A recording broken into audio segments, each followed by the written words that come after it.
probably one of the most informed and impassioned people I know. Some of you have already had the pleasure of seeing him speak here in brief moments, and I've had countless people ask me for more. So this is the evening that Gary's going to share with you a lot of very interesting information. Gary's had rather a exciting past. He's never been one afraid of any challenge. He's never been one to back down in the face of supposed authority. And he actually had the pleasure of having a little standoff with Ronald Reagan at one point. Very interesting. I believe it can be Googled and located on the internet. It's pretty entertaining. He was also a former candidate, ran against Leon Panetta, who's now the current head of the CIA. So he's been in the spotlight on many occasions, and at the same time has never stopped, never tired from continuing the research, staying on top of what's going on in the world and how everything connects together. It's truly amazing, and I'm really looking forward myself to seeing him come up here and put all these pieces together literally for us so that we can understand what's going on and what is affecting these revolutions is really what we're going to be discussing tonight, and what's behind them and what spurs the apparent energy of the youth that get caught up in these. So, with no further ado, I would like to bring Gary up here and let him take us away. Well, most of the people, when they start appraising things, are in an aquarium. You're used to the temperature of the water. You're familiar with the fish and the shells and the pieces around you. You're familiar with them, and you've got a worldview that's compartmentalized inside of an aquarium. A lot of the things that happen in there act very true, and you can go back into your history inside that aquarium and test what is true for you. Now, if you get outside that aquarium, if you're a fish out of water, or you're no longer compartmentalized, you'll find that there's a much larger world. There's a lot more going on than just what's entering us through our five senses. There have been people for years that want to control the world. Some of this is natural. Some of it reaches the point of evil. You've got the nearest formulated, documented time was the formation of the Illuminati in 1776. And that was done by a person that replaced the head of the Jesuits in Ingolstadt University in Europe. And we wouldn't know about this unless a horseman carrying secret papers wasn't struck by lightning.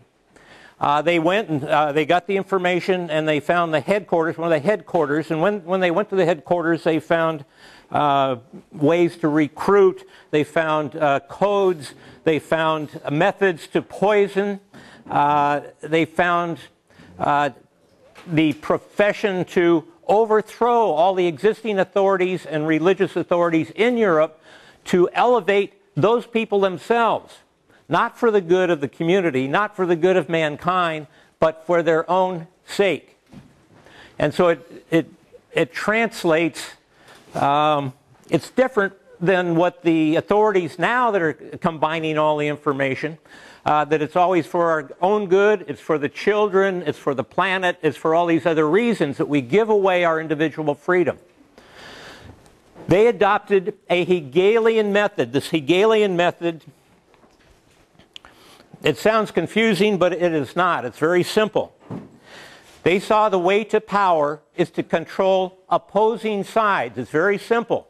If you want to sail a ship from San Francisco to Japan, you use the current winds, you lower and drop the sails depending on which way the wind blows. You don't care which way the wind blows. In fact, if you can get the winds to blow or aggravate things to make things, create power, as long as you've got control of both sides, you're going to direct it and you're going to accumulate that power and you're going to dispense with that machine or that wind or whatever happened at that time. That's irrelevant to your goal. Another way to explain it would, if you were riding a horse, you pull on the reins on one side, the horse will go this way. If you pull on the reins, the left reins, the horse will go the other way. If you pull on both, it'll slow. If you hit the spurs, it'll go faster. It's a very simple mechanism. It's just referred to as the Hegelian method to gain control. The other thing that's incorporated throughout their accumulation of power is that they believe that the state is everything. The individual is irrelevant. It's always the greater good. The individual is dispensable. The state is God marching through history, is what they see.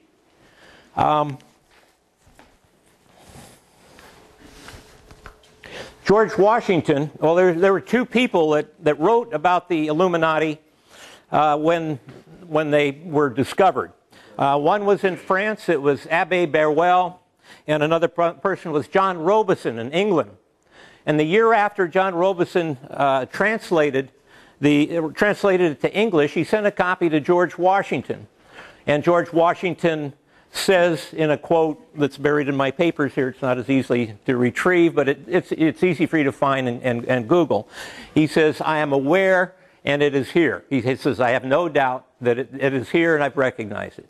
So you've had a sprinkling of it. After Bavaria and a couple other local states banned it, they went from 5 to 2,500. And they were already accumulating a lot of power, and they had convinced a number of princes throughout Europe to adopt it. There were some that were, they ran to the safe havens around Europe. And what they did from there, they kept changing the names. They don't use, they don't wear a sign on them saying who they are. And you can pull that practice all the way to Skull and Bones, which is, if Skull and Bones is mentioned, they're supposed to leave the room according to their own papers. Now there's a direct link to Skull and Bones. Skull and Bones is a secret society. It was set up in New Haven, Connecticut in 1832. It was done by two people. One was Alphonso Taft and the other was William Russell. William Russell had the drug trade from Europe to China. He actually ended up causing the Boxer Rebellion in China because of their whole nation was broken because of the drugs that were abused there. There is also, William Russell had gone to Germany for schooling before he went back to New Haven and created Skull and Bones. And there were direct links to members of the Illuminati with the Skull and Bones. In the early 80s, I was very fortunate to rent to a man by the name of Dr. Anthony Sutton. He was a fellow at the University of Stanford, and he had been working on for a decade or so a trilogy documenting the Western technology moving to the Soviet Union. And he documents it from 1919 to the present at that time, which was an active Vietnam War. And he brought this information, he's looking at it because even at the present day, when the Vietnam War was active and we were losing our boys and our daughters, we were still funding the manufacturer from the Kama truck factory in the Soviet Union that was delivering the materials to the Viet Cong. The British ships were going in the Haiphong Harbor delivering the weapons to kill our own boys, and that was off limits for bombing. It was outrageous. This goes back to the actual revolution in Russia. There were several people that went to Russia that are again tied to the United States. In New York City, there's a street called 120 Broad Street. It ended up the headquarters of the Federal Reserve, the first embassy for the Soviet Union, General Electric, which has played its role in conspiracy since that time to today. Of course, they had no taxes this last year. We heard they made $13 billion and didn't pay a dime. But they are blessed because they are connected to this conspiracy. Now, there was a Red Cross mission that went to Russia. And there's a man that said he is there to win Russia for Wall Street. And other people on the mission, when people wrote their diaries, people that were on this journey, laughed at some of the other people that were on the journey because they didn't know what the mission was all about. And you can find that in a book by Dr. Anthony Sutton, and I believe it's Wall Street and, Wall Street and the Bolshevik Revolution. But he documents how so-called we were there. Again, it was years earlier in I don't know if we have a slide, but you'll find it in, I didn't bring that particular book, Creature from Jekyll Island by Ed Griffin. And he has a cartoon in there, and the cartoon shows J.P. Morgan, Rockefeller, and with bowing down to Karl Marx. This is 1911, 8 years before the Communist Revolution. And it was those people that were involved. And then the Rockefellers funded Marx's work throughout his career. Oh, yeah, absolutely. All the ties and the funding began. I mean, they created it. In fact, Alphonso Taft, the creator of the Skull and Bones, was an ambassador to Russia during the late 1800s. And you've got, even before the Communist Revolution, we did a little bit of this a previous time. We talked about the American-Mexican War. Spanish-American War, let me put it that way. And that's where our battleship was in their harbor less than 48 hours. Normally they have a protocol if you're going into a foreign port with a military ship, you let somebody know. We didn't let them know. The main exploded inside out from later documentation, and we had ships already in Hong Kong ready to go into the Philippines. We had them off of Florida ready to take over Mexico, Cuba and Puerto Rico. And I mean, it was a planned event, very much like other false flags. And we've got to hear a guy from We Are Change here tonight, and he can tell you all about 9/11. I think a lot of you people are familiar with that. But what was important,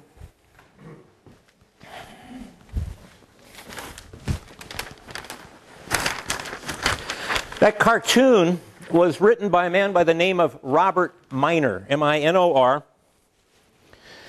And Benjamin Getlow, one of the top heads of the Communist Party, said he was the most important American figure in communism. He said he comprehended the paradoxical ethical concepts of Lenin and justified every violation or moral code, including the most heinous crimes. This is the other thing you have to understand about this conspiracy, is their pure evilness. They are evil.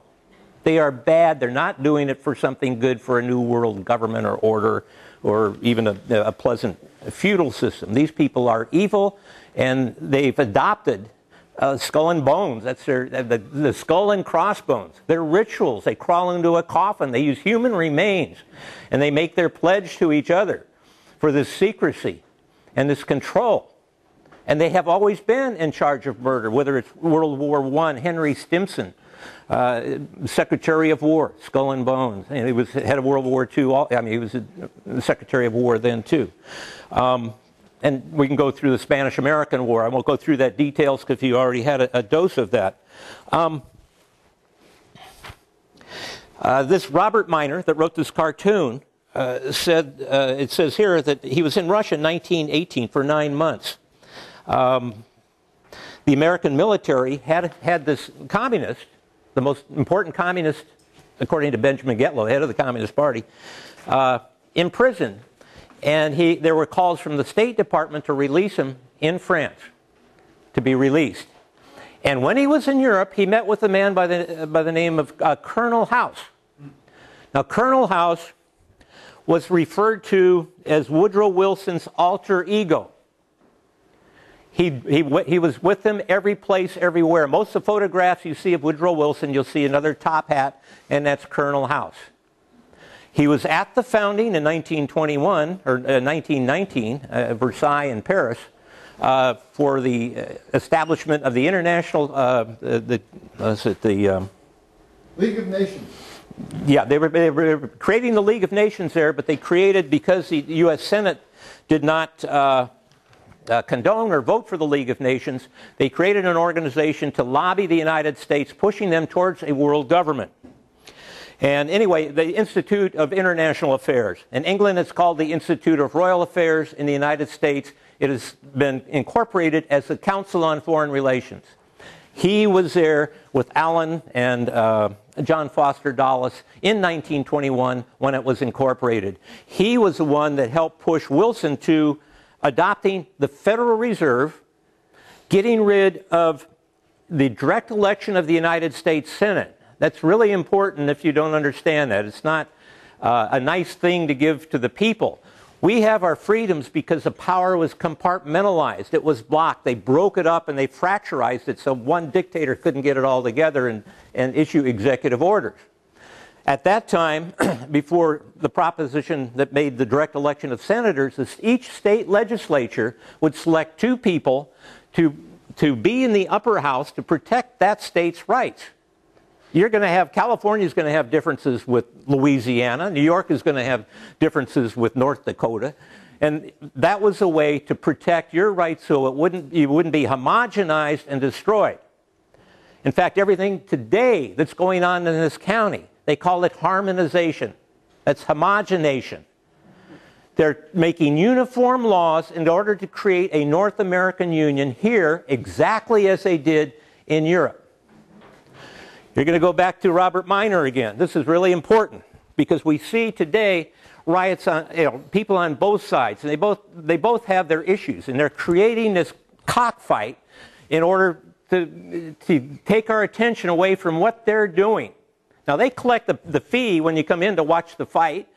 They don't care which side wins because they control both sides. But they're trying to get this thing going so that they can keep fleecing us like they have for, it's so obvious. I don't need to recount what's happened to us in the last few years. Okay, anyway, Colonel House released the most important communist in the United States. General Pershing was actually involved in wanting to get some of that evidence. But this is what Robert Minor said. And this is important. I believe I brought this up one time before, but I think it's probably the most important thing to understand because we labeled everybody and we're reacting in a way that they want us to react and we're not seeing the full picture. Robert Minor said Lenin could not afford to tell the whole truth about his entrance of non-Bolsheviks into the government. He must maintain an intransigent front. The so-called nationalization of Russian industry has put the insurgent history back into the hands of the business class, who disguise their activity by giving orders under the magic title of the People's Commissars. Now, does that sound recent or familiar with the various industries being nationalized and then they're going back to the GEs and the General Motors and the things? Or you even have the name Commissars. But anyway, this is czars. Right? Take the comma off.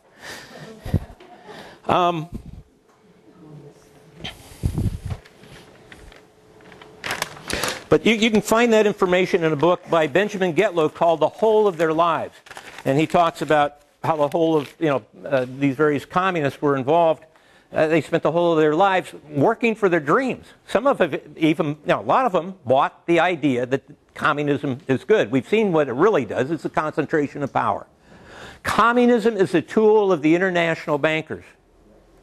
Now, democracy is a tool of the international bankers. You will not find the word democracy mentioned once in the Declaration of Independence. You won't find democracy mentioned once in any of the 50 state constitutions. You won't find democracy once in the United States Constitution. If you have a chance, if you open up your brochure that was passed out a little bit earlier, you don't have to open it up. I'll just tell you what's in it. You've got it. This was a training manual from the War Department. Of course, that doesn't, make anything right. You still have to check things out. But this was what was known by the founding fathers and people up until the time democracy turned into a tool for their concentration of power. And this was the definition of democracy under the citizenship manual for the training the soldiers and so forth. A government of the masses, authorized drive-through mass meetings. The form is direct expression, results in mobocracy. Attitude towards property is communistic, negates property rights. Rule towards law is the will of the majority. Subject to impulse and without restraint, demagogism, agitation, discontent, and anarchy. And of course, this is what happened to democracies throughout history, and this is why the Founding Fathers attempted to avoid it at all costs. But we saw World War I, the war to protect the democracies, to make the world safe for democracy was one of their slogans. We had Halt the Hun, big posters of women and children being, trampled and raped and destroyed. Here's one with a bloody sword, and there's only women under his feet and babies. Now, a lot of us are familiar with Desert Storm. There was a lady that came in there, and she testified that there were hundreds of babies taken out of their incubators and put on the ground to die by the Iraqi troops. George Bush used it in his speeches. They used it before the United Nations. It was on your TV night after night after night. It turns out that was a daughter of an emir, a 15-year-old person. The person had a PR firm, Hill and Nolan, that put this information out. It resulted in a war that killed over 100,000 people, the lives of this 15-year-old girl. Now, the organization that owns Hill and Nolan, it's a PR firm. They con the American people to get themselves immersed into this war because of this horrible tragedy that they did. I mean, who wants to see a baby left on a floor by some brute? But we were brought into the war to make the world safe for democracies by posters just such as that. Anyway, the Hill and Nolan is owned by WPP. WPP is the largest advertising firm in the world, and it is located in London. The man in charge of that organization is a Council on Foreign Relations member that is pushing towards world government. That's our whole intent. In fact, the genesis of that is the roundtables. Cecil Rhodes put together a number of wills. The fifth will was Rhodes Scholars, and the ones after that were the secret wills, which made Rhodes Scholars these people that would be sent out throughout the world advocating and working towards this world government. In the United States, it was formalized in the 40s, mid-40s, under the Fulbright scholarships. Okay. Philip Lader is head of this huge advertising agency. When 2 months ago, we found Evergreen International was dumping aluminum and barium across the United States and the Western countries.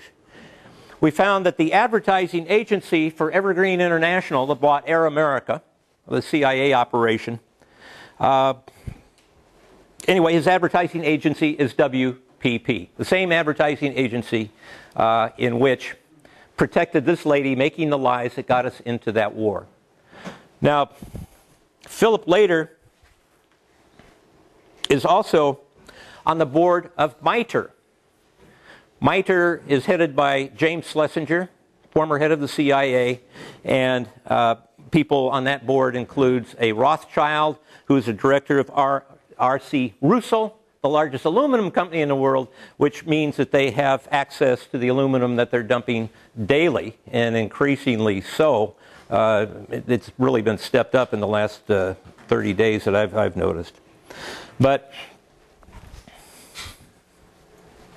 the ties go directly from one to another.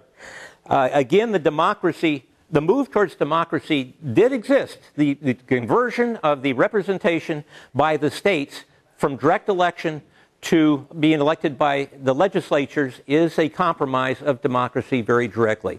And it makes it much easier for those that control the media to go in and to promise things to the people or to get them moving in one way or another or putting combinations together. Whereas the state legislature is a much more complicated situation in which the states would be defending themselves. So that was a big loss. Now, Colonel House also wrote a book, a plan. It's called Philip Drew Administrator. What's nice about this is a free download. And it didn't have his name on it for the first 15, 20 years that it was in existence. But in that book, he advocates having a government as dreamed by Karl Marx. He advocates, the fictional characters in his story, is a military leader. It's a military coup inside the United States. And in the last one or two chapters, you'll find that he's advocating a North American Union. And then he was at the Council on Foreign Relations foundings. This person is very key. People that do research, they'll find tangent connections with the Skull and Bones organizations. But World War I was a disappointment for them. They had to get us involved in the World War, in World War I towards the end of it in order to be a broker at Versailles. Otherwise, they needed the Senate to adopt the League of Nations as a platform to build this world government. And of course, the second attempt was World War II. And there was a California congressman in Orange County. His name is Jerry Voorhees. He was in Europe during the early 40s, and he's writing back that he's seeing contracts between the Nazis and the United States and Britain and others for a post-war cartelization of Europe. This is, again, the beginnings of the European Union. And time after time, well, let me see if I can run to one or two of these things. In 1942, he's talking about the banks and the Bank of International Settlements. You're talking about Prince Bernard, who was ended up founding the Bilderberger Association. You've got DuPont's.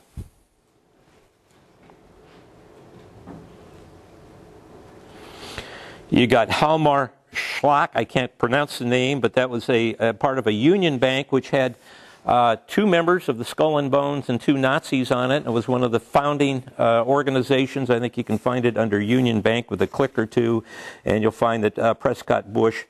Here we go with the World Bank. You got the Bank of England, the German Bank, the Bank of France, the Bank of Italy, the Bank of Belgium, Japanese Financial Syndicate, J.P. Morgan, First National Bank, etc. He says at the present time, 72% of the voting stock is in the Axis hands, and they're making plans for a European Union and a Bank of International Settlements.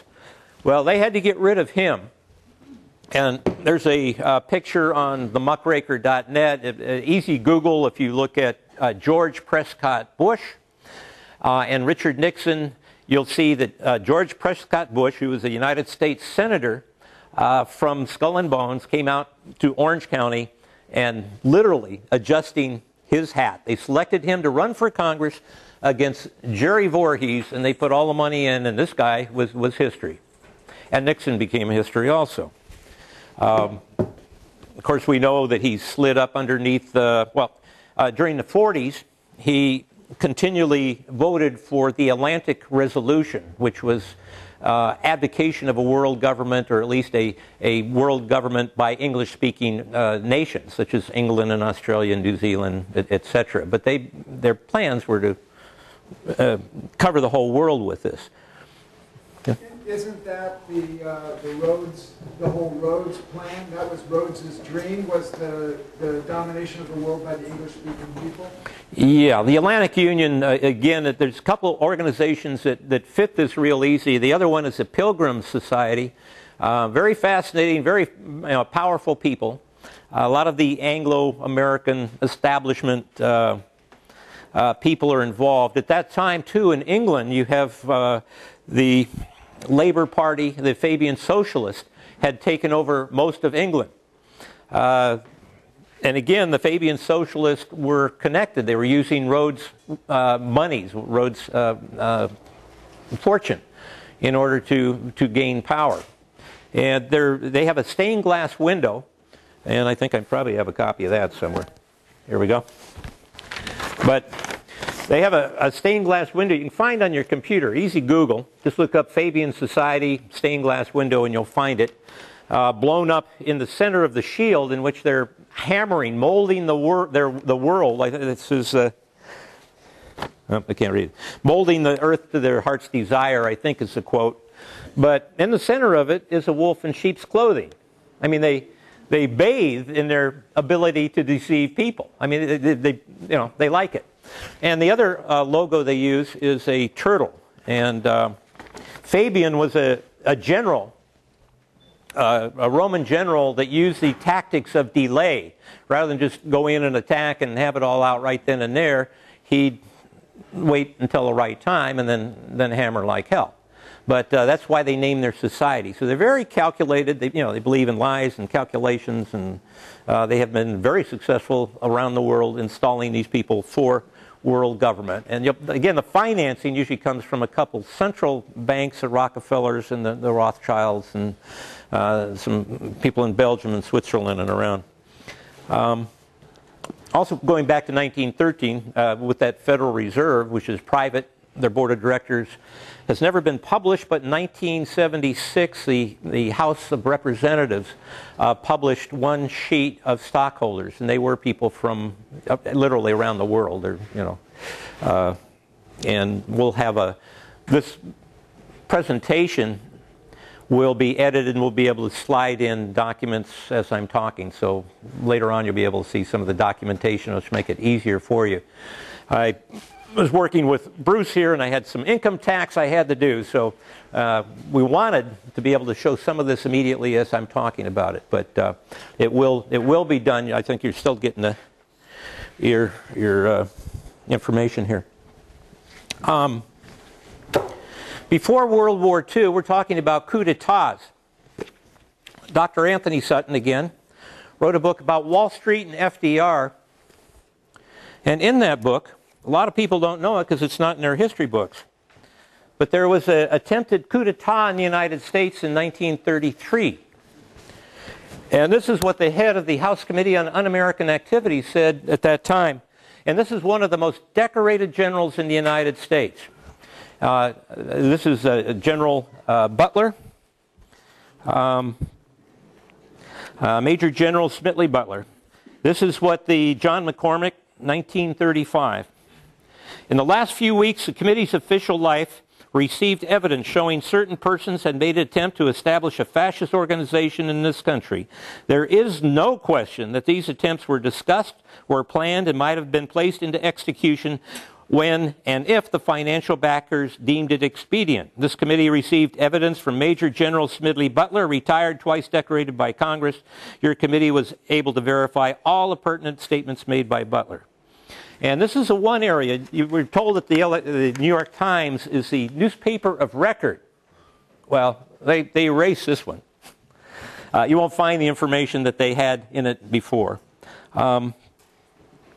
It's a very fascinating story. They sent General Hugh S. Johnson, a former NRA administrator, that was National Recovery Act, not the NRA you're probably thinking of. And J.P. Morgan and Company and Murphy and Company were behind the plot. And they mention, again, you'll find the DuPonts and connections to Skull and Bones and the bankers and the Rockefellers, etc. Guarantee Trust Bank. Anyway, they sent the person around to check the fascist organizations in Italy and Germany and France, and came back, and General Butler talked with them a few times and then finally spilled the beans. So I'll try to keep it till later, but what you got? Was anybody ever able to determine if the honorary Colonel House had anything to do with this potential coup? I don't recall. My guess, because he's so close to the center of activity, he's related. My guess is he would be in on this. Let me find another. Oh, this is another quote by. This is going back to 1915. We're really moving around here. It's hard not to. This is too choice. This was a congressman talking before the House of Representatives, and he says in March 1915. He says the J.P. Morgan interest, steel and shipbuilding power interest in their subsidiary got together 12 men high up in the newspaper world and employed them to select the most influential newspapers in the United States, a sufficient number of them to control generally the policy of the daily press of the United States. These 12 men worked the problem out by selecting 179 newspapers. They found it was necessary only to purchase and control 25 of the greater papers because the other ones would be like feeds like we have today. Everything's AP or UPI. And earlier I was talking about the revolution going on here. It's a red, white, and blue revolution. That's the more important one than all these color ones because we're undergoing right now a coup d'etat. Your city and your county is a contract with ICLEI, which is a front for the World Bank, to impose the the harmonization of these laws. I heard that Bank of America was I think Bank of America was originally Bank of Italy. They're very close to the heart of the conspiracy. But talking about newspapers, the person in charge of AP and the person in charge of all the B papers, Sacramento Bee, Modesto Bee, and so forth, is a man by the name of Gary Pruitt. He used to be head of the Irvine Foundation. They have a lobby in California, which is an extension of Rockefeller's lobby, Common Cause. It's called California Forward. And the people on that, in fact, you're going to have 2 local politicians before the end of this month having an event somewhere in this county pushing California Forward. That's Fred Keeley and Bruce McPherson. But they're totally whoring for the Rockefeller interest and the push towards the North American Union.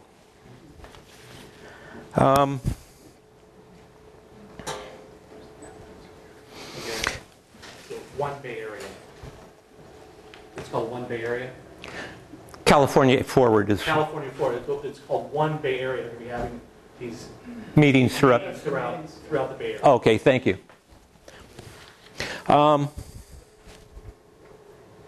Yeah, earlier on, ICLEI, which is the again a front for the World Bank. If you go to their website, that's ICLEI. If anybody wants to look it up. And many of the cities and counties have signed up with it. You go to their report. It might be easier to find on an outfit called freedomadvocates.org. It's a little, you don't have to do the hunting so much, and they've done an expose of it. In fact, the person has been a speaker before here, Mr. Shaw, was part of the Agenda 21 in this area when he kind of figured out it wasn't quite about the environment, it was there's something else going on. And they wrap this stuff up in nice stuff. I mean, people that join these things are trying to do good stuff, and they do. A lot of times you see cleanups, whether it's on the beach or other places or planting trees. Nobody's against that. It's the other stuff. It's all the accoutrements that they put in there that you can do without having the World Bank involved in your life. And since I'm talking about that, the other side of the sheet that you'll see a little bit later is an organization that was designed to take away your self-government some years ago. And they operated out of the University of Chicago. And we know the coups have been taking place in South America and other places by Naomi Klein has done a great book, and she talks about the Chicago School of Politics and so forth, and how they went into Chile and other places. But they use the Hegelian, both sides, so they get somebody that's a little sympathetic to being supposedly against the banks to those being for free enterprise, and it just they just label it and they get us to do the knee jerking, and we need to stop that. But very methodically, the University of Chicago, which is Rockefeller funded, put together a number of unions. On here I think there's about 22 or 23 different divisions. And this is everything from your city managers to your departments of finance to your conference of chief justices to the governor's conference. they put these things together and they created the unions. So all the employees in your local jurisdiction go to school in Chicago to learn how it's done from the professionals. And they're all trained and indoctrinated the same way. Not necessarily. They don't all go to Chicago, but they get inducted in various schools of management. And those schools of management subscribe to all the materials that were put together and they also receive the newsletters from these associations.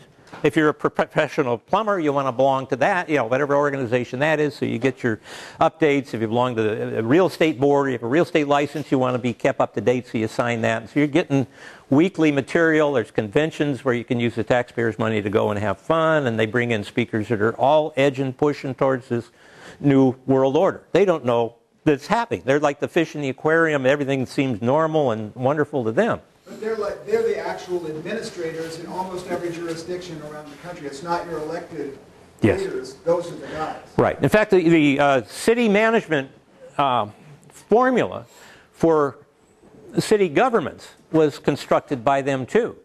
In most jurisdictions, if your city councilman goes to a department without going through the city manager, he can go to jail or be fined.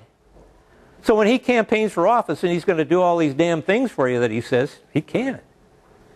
And as soon as he's elected, the California League of Cities sends him up for a little class on how he's to behave and how he's to react to people if you go up to the podium. They're supposed to sit there stone-faced and not say a thing. Now the person that put this together was a man by Charles Edward Merriam. He, the University of Columbia, Paris, University of Berlin. It states that Merriam's hand is seen in virtually every facet of modern political science. He is recognized as the founder and shaper of the Chicago School and the behavioralistic approach to political science. So you're like chickens now. You don't have individual rights. You're to be moved around in a behavioral type of form. He's a leader in pursuing private grants and foundation money for funding his research. Of course, that's easy. Merriam was an advisor to several presidents. He had a lengthy career in federal service. President William Howard Taft offered him a seat on the Commission of Energy and Efficiency. William Howard Taft was a member of Skull and Bones. So again, they're all tangential. They're all getting money from this very small core. Skull and Bones is tiny. 1 year they induct only 15 people. And they have this tremendous power that affects every one of our lives in this room. Whether it's the wars overseas, because they're the head of the warring departments or the CIA or the foundations, or whether you got a bump on your road going on home. Whether they're the traffic calming by, doing your streets, whether you want it or not. The decisions aren't made here. You should be able to make your own decisions how much government you do or don't want. But you don't have that ability. They deliberately take it away from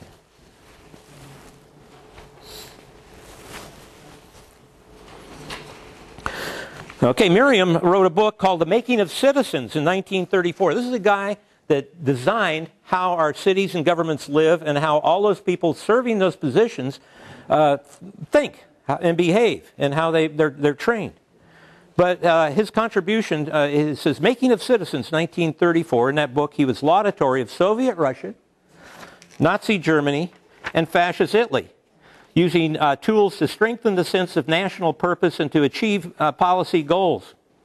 Again, he got money from the Laura Spelman Rockefeller Foundation, helped organize the Social Science Research Council, which, by the way, has a big mural. It's got pictures of Lenin, Stalin, and marching Soviet soldiers. It's in New York City. And I think the present head of it was Bob Carey. Bruce was helping me on some of this research in our short little bit of time we had.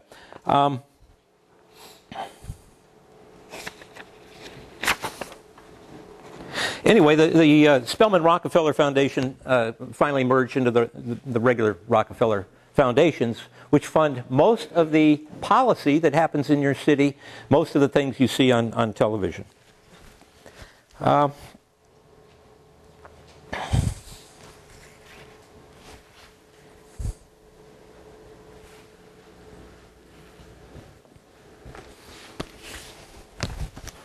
Again, we were talking about Miriam's intention on having people, their behavior. And this comes from Charles Edward Merriam in his book, New Aspects of Politics. Quote, control is likely in the future to reach a point where it may be possible to breed whatever type of human being is desired to have. We could breed morons, heavy-handed half-wits if we wanted them. We might even breed strange creatures of burden and toil, cheaply, dominated by more spirited beings designed for higher walks of life. I mean, this is what he thinks of people and how they should be used. You go on a little bit further here in his book, The Role of Politics in Social Change. Get this. I mean, these people are evil. I mean, they really are. On page 112, it reads, the essence of an organization is not roughness, as some seem to think, but management. Again, management, Philip Drew, administrator. It's all administration management. But, you know, he's right. He feels real comfortable with the violence, too. Men may be influenced in many other ways than a strap. Behavior successfully organized through medication, through diet, through training, through education. The human system may be reconditioned through glands, perhaps of a bloodstream, though any one of 1,000 minor manipulations, stimulations, gradations, which move silently and subtly towards their appointed end. The strategy of control leans to the side of science. Now, we've been dumped on with fluoride in the water. We have these chemtrails that have been hiked up incredibly. I mean, you can see those things just layer after layer, day after day. A kid can look up and see the tic-tac-toe in the sky.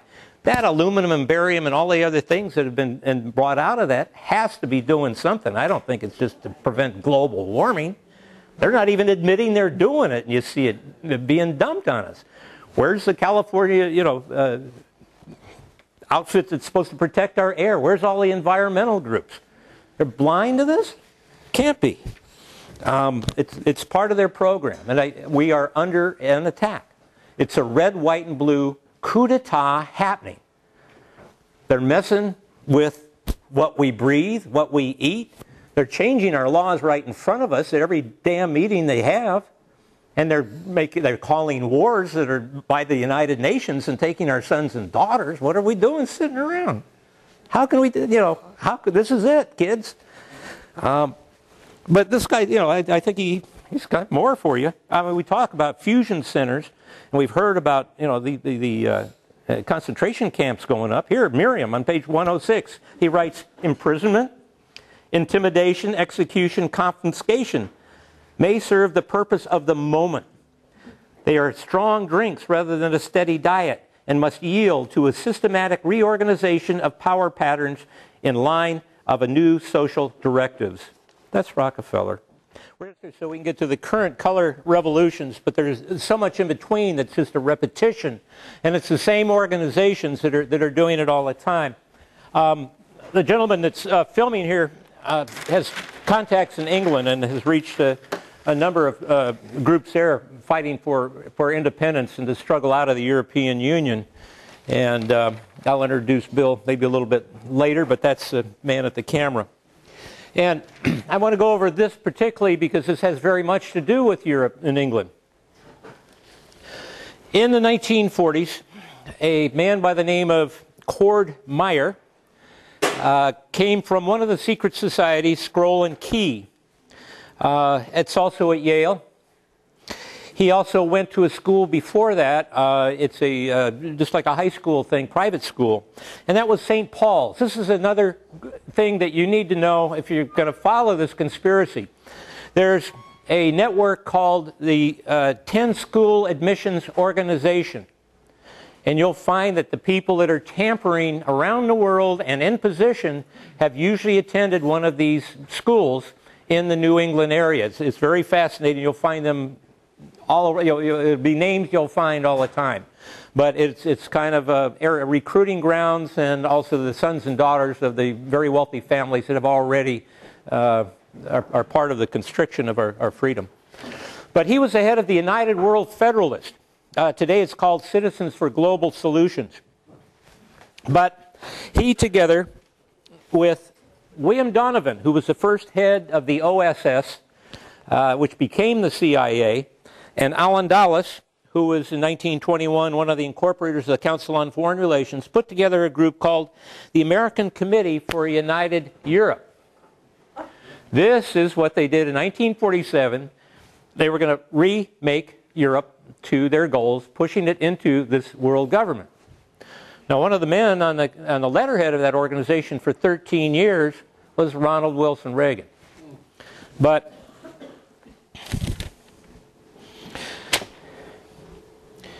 the Carnegie Foundation funded it. They merged autonomous institutions into a single administration to proclaim a united Europe.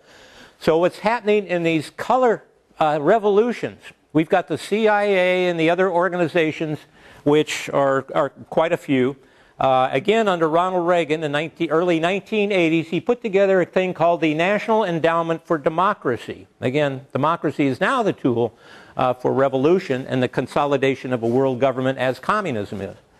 One of them is called the International Republican Institute, the National Democratic Institute for International Affairs, the Center for International Private Investment, the American Center for Labor Solidarity.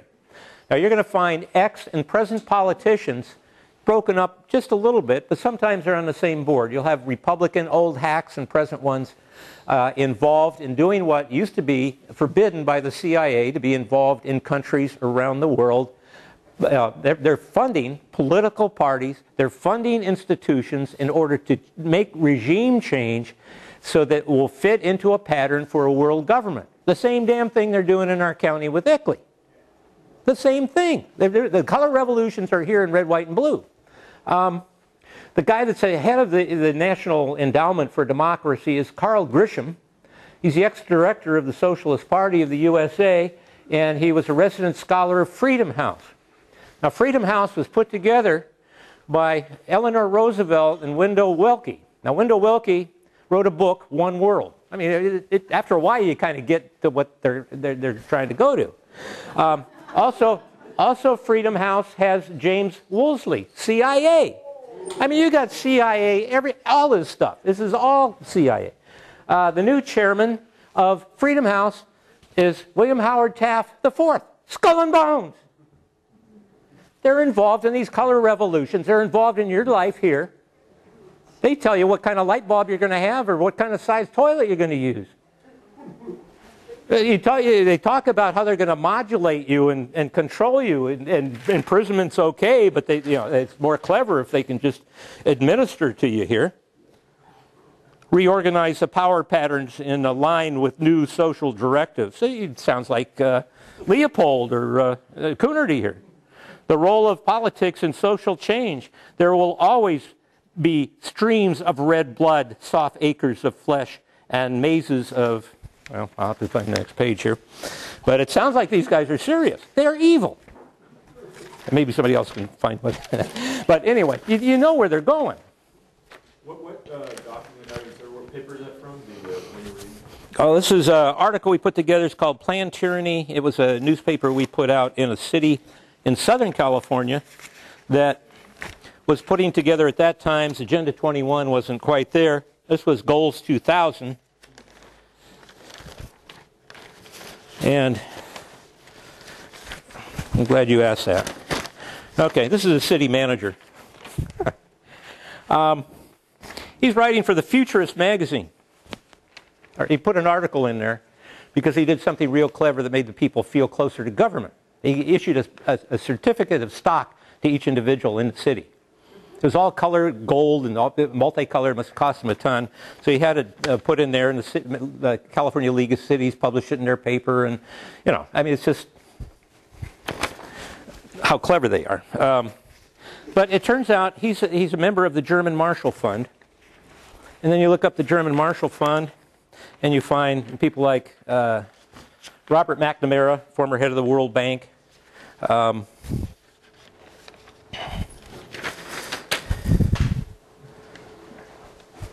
I found the rest of that, acres of flesh. Yeah, they still think blood, blood and sensitive nerves, and those who can read the auspices of fate only in human entrails. I have no desire to wish away the obstacles to advance. But on the other hand, I do not wish to shrink back from a hard task. It is even possible to combine a soft heart and a hard hand, provided that head is not too soft. So they have, the murders is still on deck here with these guys. They're telling you, and they're dropping these death dumps over you daily. And we're taking it. It just knocks, it kills me. Anyway, they did one of these polls in the city down there, for instance, like they do here. Anyway, they did a Project 2000.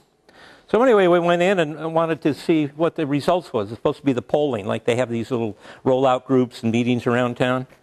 It turns out that they had 86 people reply to a questionnaire with 40,000 citizens. That's 0.0021.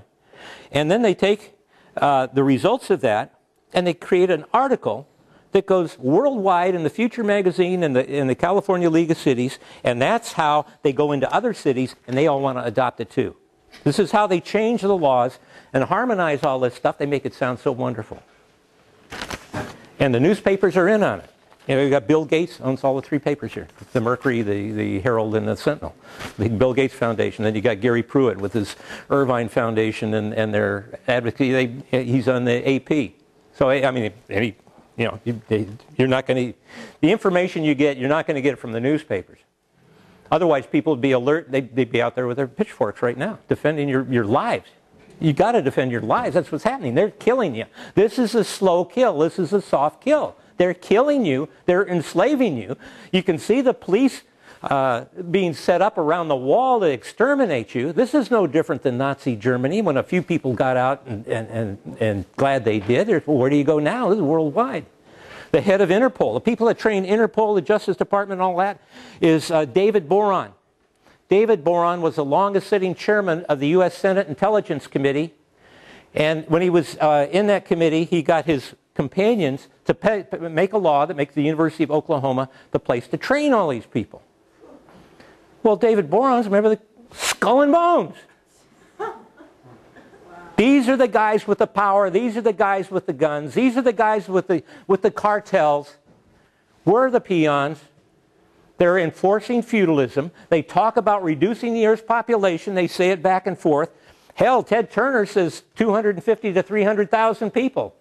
He's really aggressive. You got Jacques Cousteau walking the beach over here, his son, with Leon Panetta and Sam Farr. Jacques Cousteau in the UNESCO magazine. They're going to kill, he says, we need to get rid of 350,000 people per day. In their magazine, UNESCO magazine.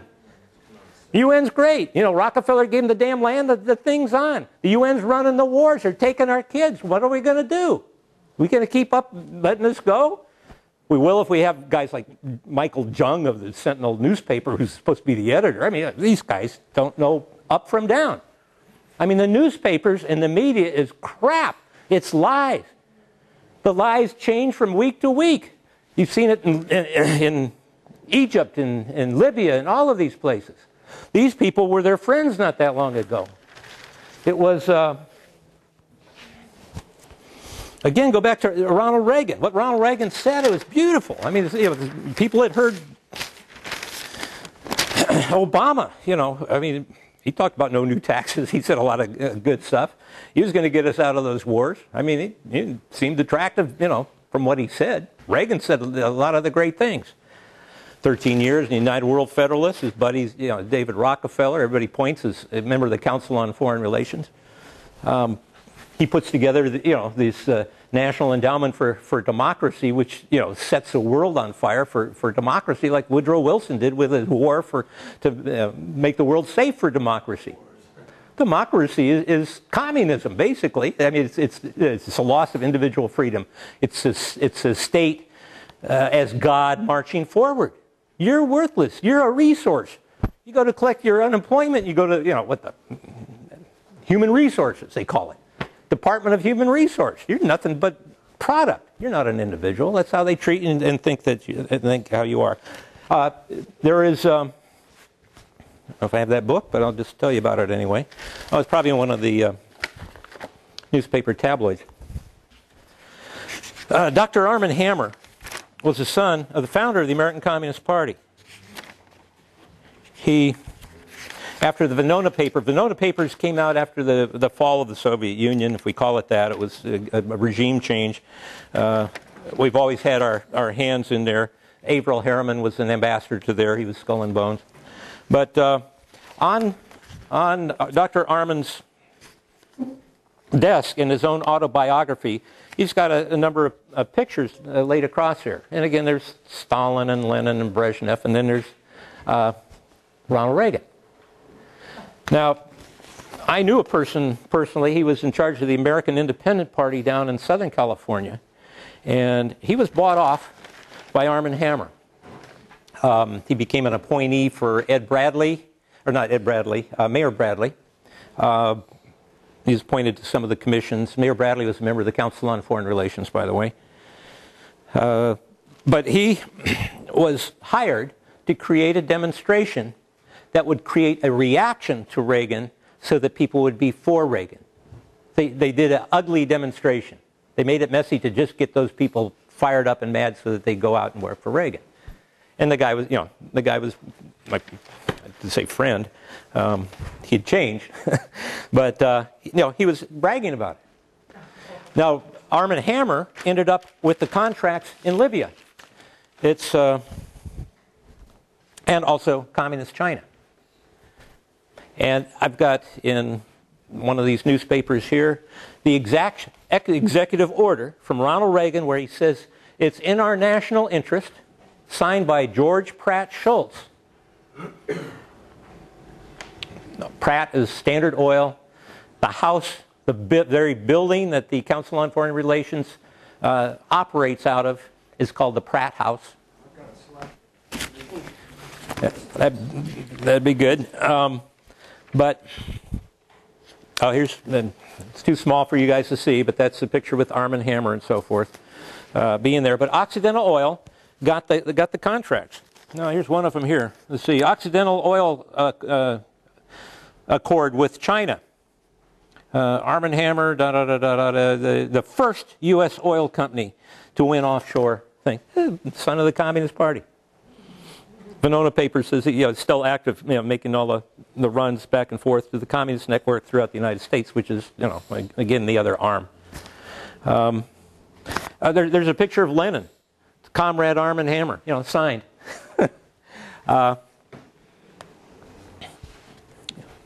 Anyway, it's not what you see.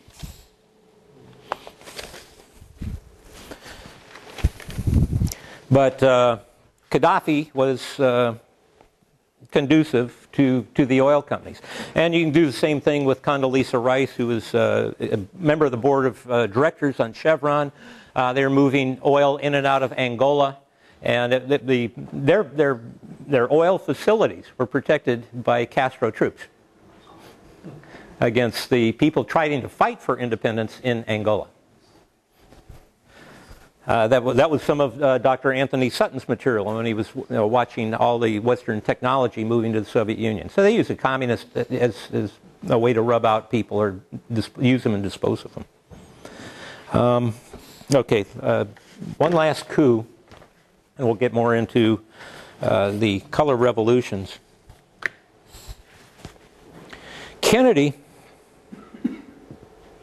went to the London School of Economics. It's a Fabian school. He was expected to fall into this New World Order program.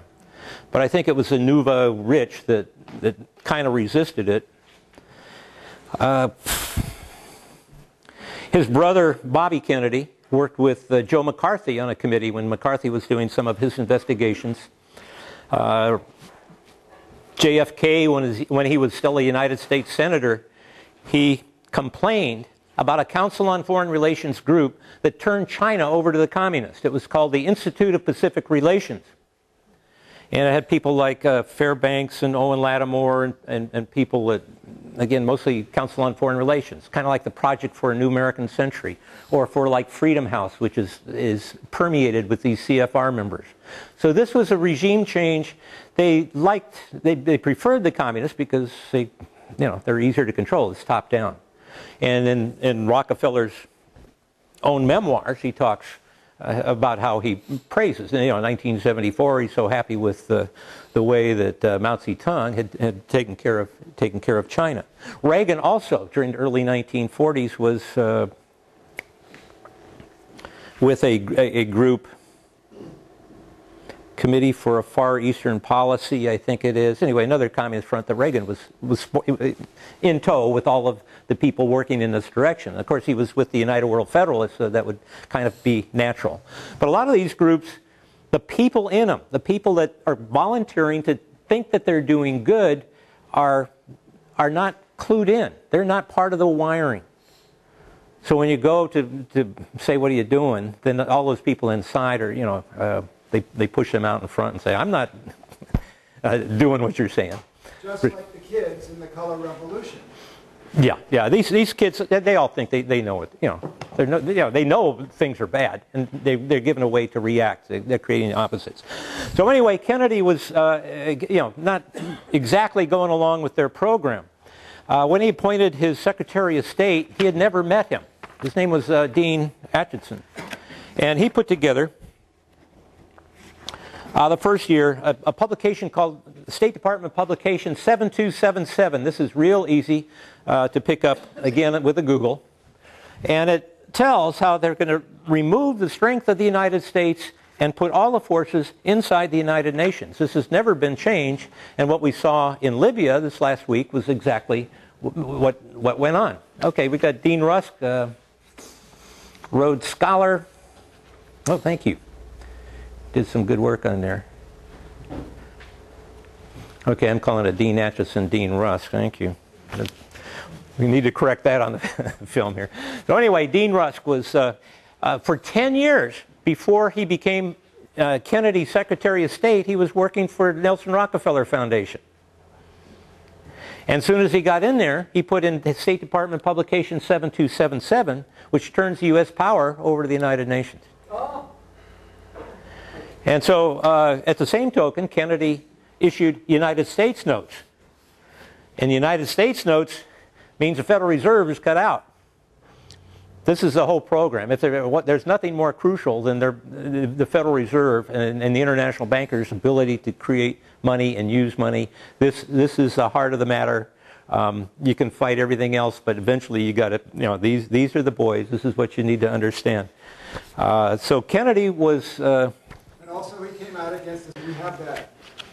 Very good. I don't know if you want to do that right now, and then we can go to the color. I don't know if you can punch that up. Kennedy was aware of the secret societies, and he was surrounded them. He had two members of the Bundy family. He had McGeorge Bundy and yeah, you can go ahead once you find it. William Bundy, who was head of the CIA, and McGeorge Bundy. Most of them were from Rockefeller and CFR foundations. But even today, there is little value in ensuring the survival of our nation if our traditions do not survive with it. okay, great. Ladies and gentlemen, the very word secrecy is repugnant in a free and open society. And we are, as a people, inherently and historically opposed to secret societies, to secret oaths, and to secret proceedings. We decided long ago that the dangers of excessive and unwarranted concealment of pertinent facts far outweighed the dangers which are cited to justify it.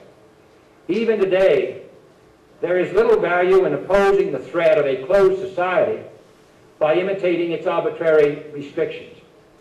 Even today, there is little value in ensuring the survival of our nation if our traditions do not survive with it. And there is very grave danger that an announced need for increased security will be seized upon by those anxious to expand its meaning to the very limits of official censorship and concealment. That I do not intend to permit to the extent that it's in my control. And no official of my administration, whether his rank is high or low, civilian or military, should interpret my words here tonight as an excuse to censor the news, to stifle dissent, to cover up our mistakes, or to withhold from the press and the public the facts they deserve to know. For we are opposed around the world by a monolithic and ruthless conspiracy that relies primarily on covert means for expanding its sphere of influence, on infiltration instead of invasion, on subversion instead of elections, on intimidation instead of free choice, on guerrillas by night instead of armies by day. It is a system which has conscripted vast human and material resources into the building of a tightly knit, highly efficient machine that combines military, diplomatic, intelligence, economic, scientific, and political operations. Its preparations are concealed, not published. Its mistakes are buried, not headlined. Its dissenters are silenced, not praised. No expenditure is questioned, no rumor is printed, no secret is revealed. No president should fear public scrutiny of his program, for from that scrutiny comes understanding, and from that understanding comes support or opposition, and both are necessary. I am not asking your newspapers to support an administration, but I am asking your help in the tremendous task of informing and alerting the American people. For I have complete confidence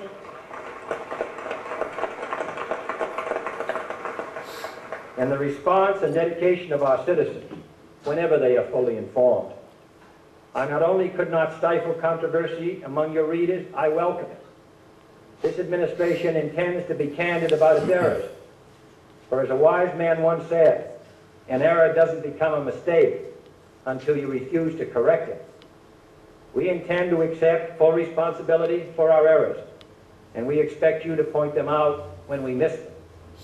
Without debate, without criticism, no administration and no country can succeed, and no republic can survive. That is why the Athenian lawmaker Solon decreed it a crime for any citizen to shrink from controversy. And that is why our press was protected by the First Amendment, the only business in America specifically protected by the Constitution, not primarily to amuse and entertain, not to emphasize the trivial and the sentimental, not to simply give the public what it wants, but to inform, to arouse, to reflect, to state our dangers and our opportunities, to indicate our crises and our choices, to lead, mold, educate, and sometimes even anger public opinion. This means greater coverage and analysis of international news, for it is no longer far away and foreign, but close at hand and local. It means greater attention to improved understanding of the news, as well as improved transmission. And it means, finally, that government at all levels must meet its obligation to provide you with the fullest possible information outside the narrowest limits of national security. And so it is to the printing press, to the recorder of man's deeds, the keeper of his conscience, the courier of his news, that we look for strength and assistance, confident that with your help, man will be what he was born to be, free and independent.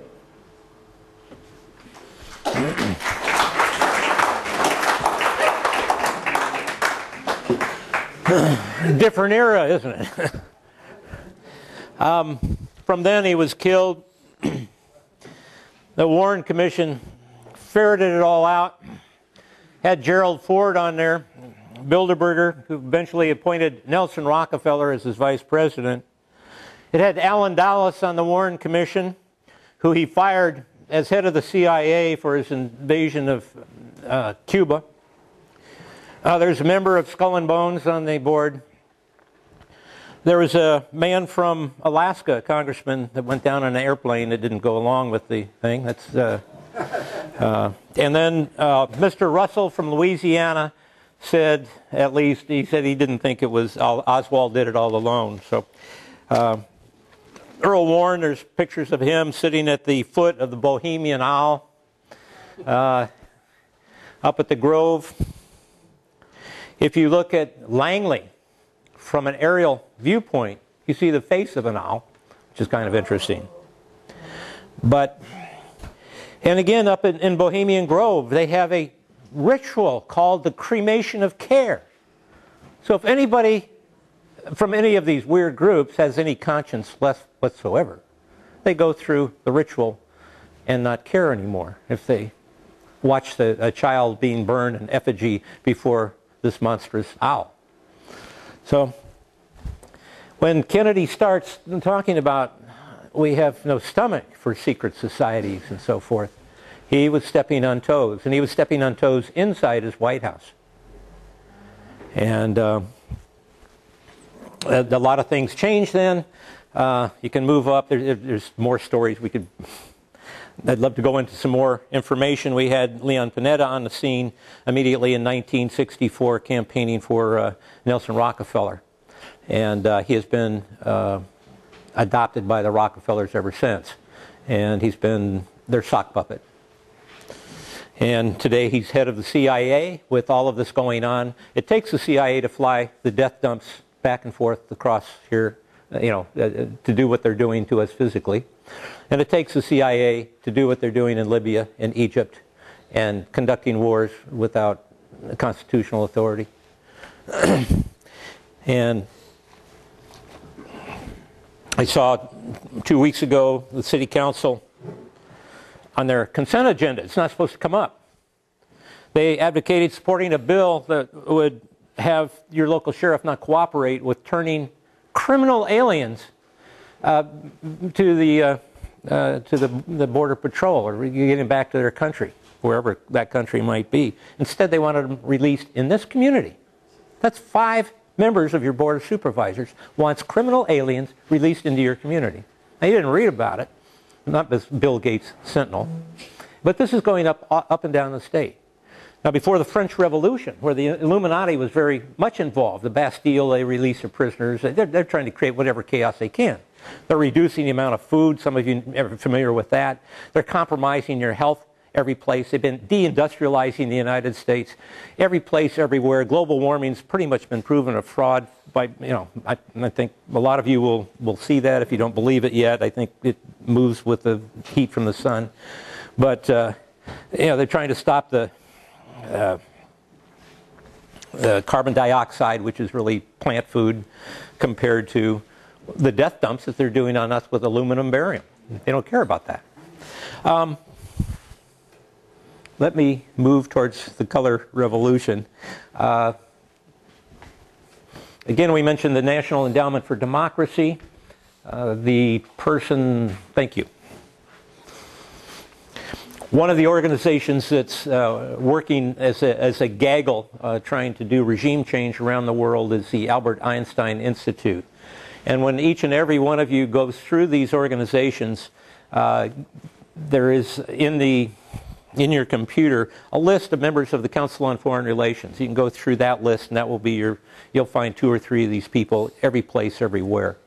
And they direct which way these regime changes are going. Again, Nobel Peace Prizes. The guy that invented dynamite usually tries to give credentials to somebody they're going to elevate in the world. Once in a while they give it to a real scientist, but mostly it's political, and it's designed to elevate somebody in order to give them some kudos, whether it's Obama or whoever they're grooming. But so what are they doing when they go from dictatorship to democracy? Well, again, it's a regime change. You'll notice in Egypt right now, in the people that show up to the square are now imprisoned. The people that were so popularized by our news media that said we need to get rid of Mubarak, and now the you get a demonstrator there, and they're whisked off to jail. And it turns out these people are Hosni Mubarak, I can't get the name right here. But anyway, I understand he had a stroke, as did the former head of Tunisia. But there, it's amazing what's going on. And then he recovered from his stroke, and he came out and made a statement, and then he had a heart attack. Mubarak just had a heart attack. Yeah. Well, this happens.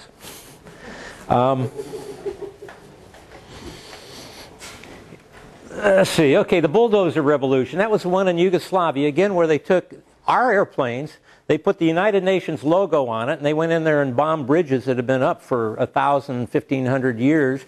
Just absolutely, totally outrageous. They're in no better shape than they were before.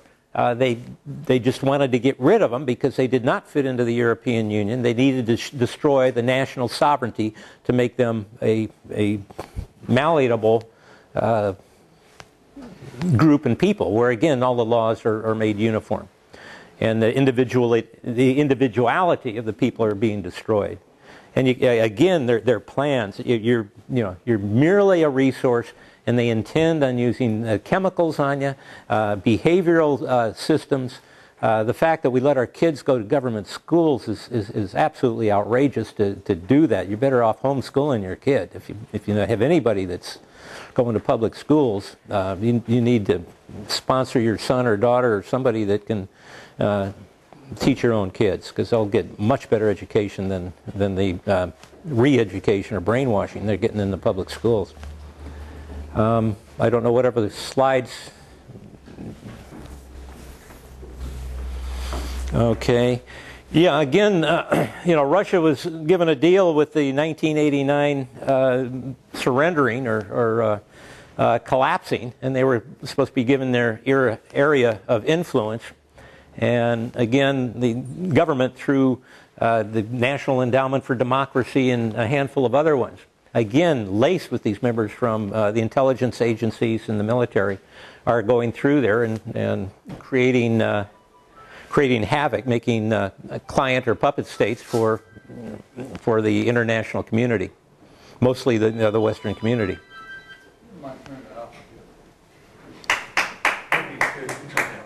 Let's see. Okay, and again, some of these people end up with. I think he broke out in a horrible rash. You've had other people. One of the persons that got out of the Soviet Union that wrote a book about their own Moscow bombings had their own 9/11s here, and he ended up in London and dying in an oxygen tent. But it's a rough game out there that they're playing.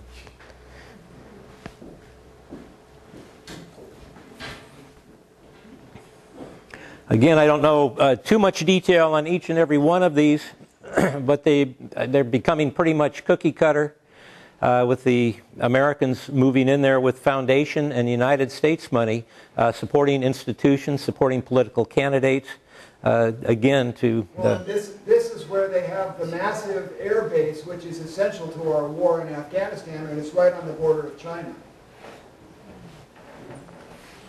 And again, the Air America has not changed at all, now called Evergreen International Aviation. The drugs are coming from Afghanistan as they used to come from Central America and the Golden Triangle. And in the Golden Triangle, we had another,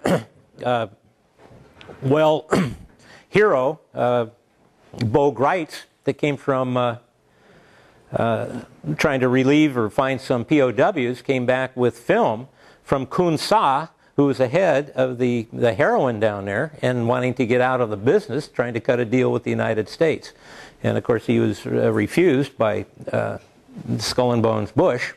And fortunately, Bo Greitz is still alive. But he's got the actual footage of Kun Sa making the offer to get out of the business. And they weren't interested. Yeah, the prosecutor in the case against Bo Greitz for using false identity documents which were given to him by the State Department, the prosecutor testified on TV in Las Vegas that he was personally ordered by Bush to put Greitz in federal prison. Well, when he had returned to Los Angeles, Anthony Hilder had a radio show in the county of Ventura. I happened to be at the show that night. We were doing a dual show. And he had got a call from Bo Greitz that he was just returning, and the government had already picked up his radio man. So we just stayed pat all night and broadcast into L.A. to give him a high enough profile so that he didn't end up with a heart attack or stroke. And again, that Kuhn Saw, you can find that probably still on the internet. And I'll mention another item too, a little bit off of this, but actually it ties to it. When I had run for office, I ran from this area here against Leon Panetta. And two things should be of note. One, my house was broken into, a lot of things followed and other things had happened. And I got a call from Paul Beatty, who was working for the Sentinel. He's an independent reporter, a socialist bent, very honest man. And he said, man from Hawk International came in, they wanted your files, the files we have on you, because they keep files when they do reports and pictures and so forth. And he says, I won't do that with, except for material that we've already published. And he says, we're going with it tomorrow, banner headlines. It was in an afternoon paper. It was just as Bruce McPherson was selling out to the Wall Street Journal, where they kept him in as editor for the following years. In fact, the head of the Dow Jones that bought the paper, the lady's name was Karen House, related to Colonel House, by the way. But anyway, it was Hawk International. So it turns out Hawk International was hired by J. William Dillsworth. He's a member of Skull and Bones.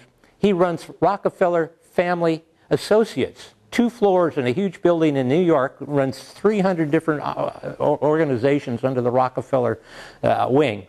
But he had Skull and Bones coming after me because I'm bitching about the Trilateral Commission. And we put out some tabloids on it. But that's how powerful. Then when I went back to Washington, D.C., I won the nomination, the contested primary, and Reagan was in the White House. And the winners from all the congressional districts were invited back to meet and talk to some cabinet members and lobbyists and see if you can get any additional help for your campaigns. But it really was a dog and pony show.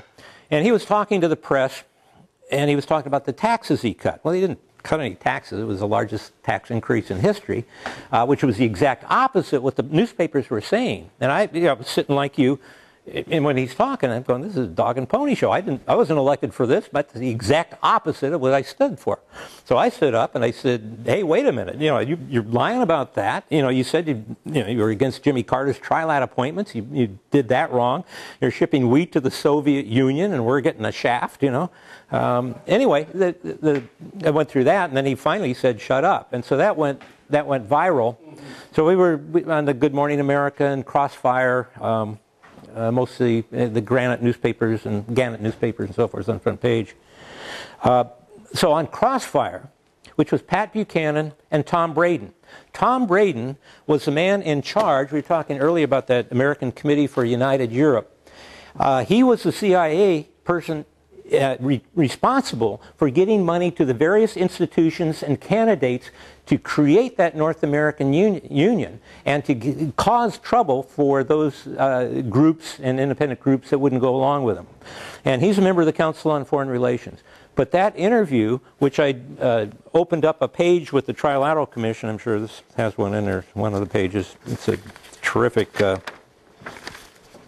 design that most people have seen one time or another. It's spread out. It's got the cabinet members, all the ones in the media, the ones in the unions that are selling out, the union people, Trilats from the lady garment workers and the AFL-CIO. They're all partying because they're keeping the wages down for the poor bastards that are working for the cartels. And they don't know these guys are palling around with Rockefeller. They're on demand. They'll do their demonstrations or whatever. And the same with the churches. It was Alan Dulles, head of the National Council of Churches. Today it's Rick Warren down in Southern California, member of the Council on Foreign Relations. All these churches, they're called the purpose-driven churches, and they have a do-good type a formula that recruits a lot of people. But they're all controlled under good titles. The other one, the U.S. military, the banks. Anyway, it's really laid out, very, very well. So anyway, that got on national TV for the first time ever. There wasn't the internet in those days. There wasn't DVDs, so we got 1 billion hits around the world with the information. So it permeated and got locked into a lot of other researchers. So it carried until today's electronic media and people like Alex Jones and Monteith and a lot of you people out here that have been kicking the can down the road. But they're down. They're coming. This is now the killing fields. We're in them. We're sitting in them, and they're dropping the poison. They're tightening the screws. They've deindustrialized us, and they're still doing it. I mean, you go to any of these city councils, they're doing anything they can. The other issue that came up on there was the fact that somebody wanted to hold back the requirements for wind power and other stuff that would be really expensive until we got like a 7 or 10% unemployment or something more reasonable. But they voted against that. I mean, the screws are just. They're doing everything they can to hurt you. And at the same time, they're doing these fusion centers. They're taking away local police. They're combining them and training them so that they can be moved around and they won't be local to you. They'll be on orders, and they'll give them a good reason to come after you. If you can just go through those again. I don't have the details. I have more detail on the individual names, and that could get a little boring. This was just the women in Kuwait demanding the vote, which they did get.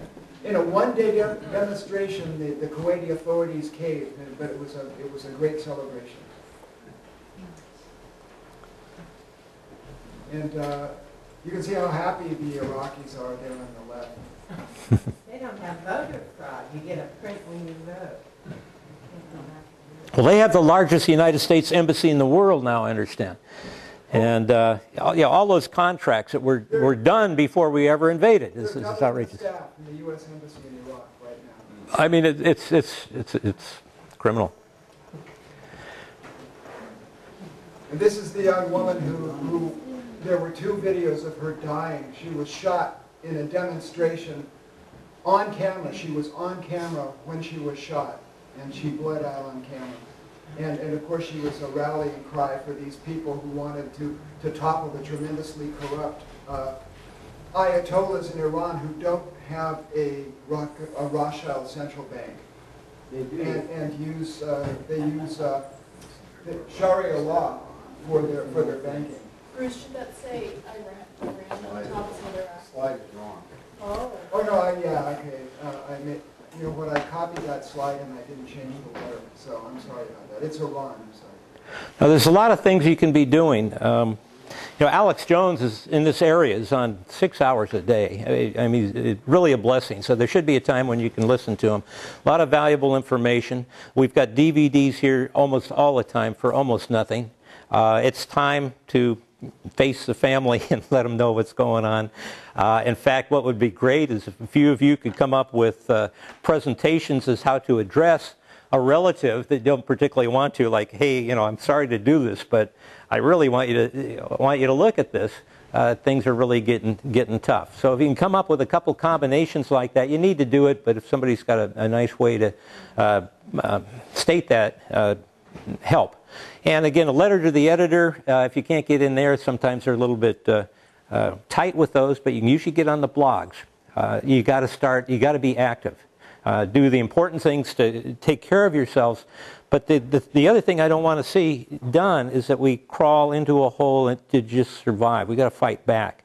And they don't know how to take it. I'm sure our friend from We Are Change can probably tell you a lot of different stories on how there is a very positive. The action is in the reaction, and you can do a lot of good. There's groups out here that can really help. The information is all over the place, and we're going to try to get more professional with our stories and keep them shorter so that you can get them out in manageable pieces. So these are the guys who got this guy toppled, so they brought in the military who outlawed the demonstrations. Right. What was it? El Labari, the man that was shaking hands with our State Department, and from the United Nations again was a man that, designed to go in there and be a power broker to replace. Right. And I was just listening to NPR today, and apparently they've got a guy from the Muslim Brotherhood who can work with the internationalists, and he's being pushed as being the next guy for the elections that are coming up in the fall. Right. Well, the other thing which is interesting in this, they've succeeded. They've had a lot of benefits. They've had a lot of gain through their world wars. And Albert Pike, who was the guy that founded the KKK, of which I'll try to stay straight with this, with so many branches on this thing. Albert Pike wrote a letter to Mazzini, or at least it's reported that he did, and it's reported in a book called Pawns in the Game by William Guy Carr, a Canadian intelligence person way back in the 50s or 60s. And he talked about how the Third World War would be created in the Middle East using the Israelis and the Muslims by doing exactly what's going on here. Now, Albert Pike is really big among the Masons. There's a big statue of him in Washington, D.C., and he wrote Morals and Dogma, and it's a book they've used up until the last 15 years or so. But most of the Masonic sites have him as a hero that you can go to, they're not hiding it. But he was responsible for the KKK. Add an extra K. For the KKK. We've had a few KKK people around, like Harry Truman, Harry Byrd from West Virginia. One of the Supreme Court justices, but this is out of sequence. This is a color revolution that went back in 1974, and they kicked out the guy on the right. They brought in the generals, and it was a socialist revolution, and it was run by basically by the international communists. They tried to get a social media, Twitter, Facebook revolution in China in the wake of the Egyptian revolution just this year, and they got a whole lot of young activists arrested and they disappeared. Well, here's a revolution during the time Reagan was in there, and it says this is George Bush. This is when they put in the Marxist in Zimbabwe. Bush openly stated before Mugabe, who was identified as a communist and Marxist, I do want to say on behalf of the Reagan administration that we strongly support the policy to reconciliation to which you have committed yourself. We believe Zimbabwe represents a noble experiment. We have supported your country because its success is consistent with U.S. principles and U.S. interests. I will report to President Reagan that Zimbabwe continues to deserve our support because America is committed to backing peaceful change. And if you have any idea what Mugabe did, you'll understand that. And they're still doing this, and this is why it comes under left and right, whether it's the School of Chicago by Klein, or here's again another one where the Philippines. The person was trained in the United States, went back to Marcos, and overthrew the Marcos regime after all the commitments and so forth. But it's a regime change at will anytime these internationalists want to do it. Well, you have the same thing in Libya, where the guy who is the head of the supposedly freedom-fighting militias against Gaddafi has been living in Langley, Virginia for the last 20 years. Exactly. Yeah. And again, but okay. This is a 10-minute video. It's really, really excellent, but I don't know, we're kind of running long, so we should maybe skip this. It's Louis Farrakhan in a message to President Obama about what he's doing in Tunisia. He just calls it the way it is, and it's totally illegal. It's totally illegal. I think this is good. It's about 5 minutes. Okay. Libya photo investigation. I present to you the armor-piercing material that demonstrates the real source of revolution in Libya. You will see that the rebels have new foreign weapons which were not adopted by the Libyan military forces. Foreign instructors, foreign weapons, foreign money, foreign scenario. but native blood.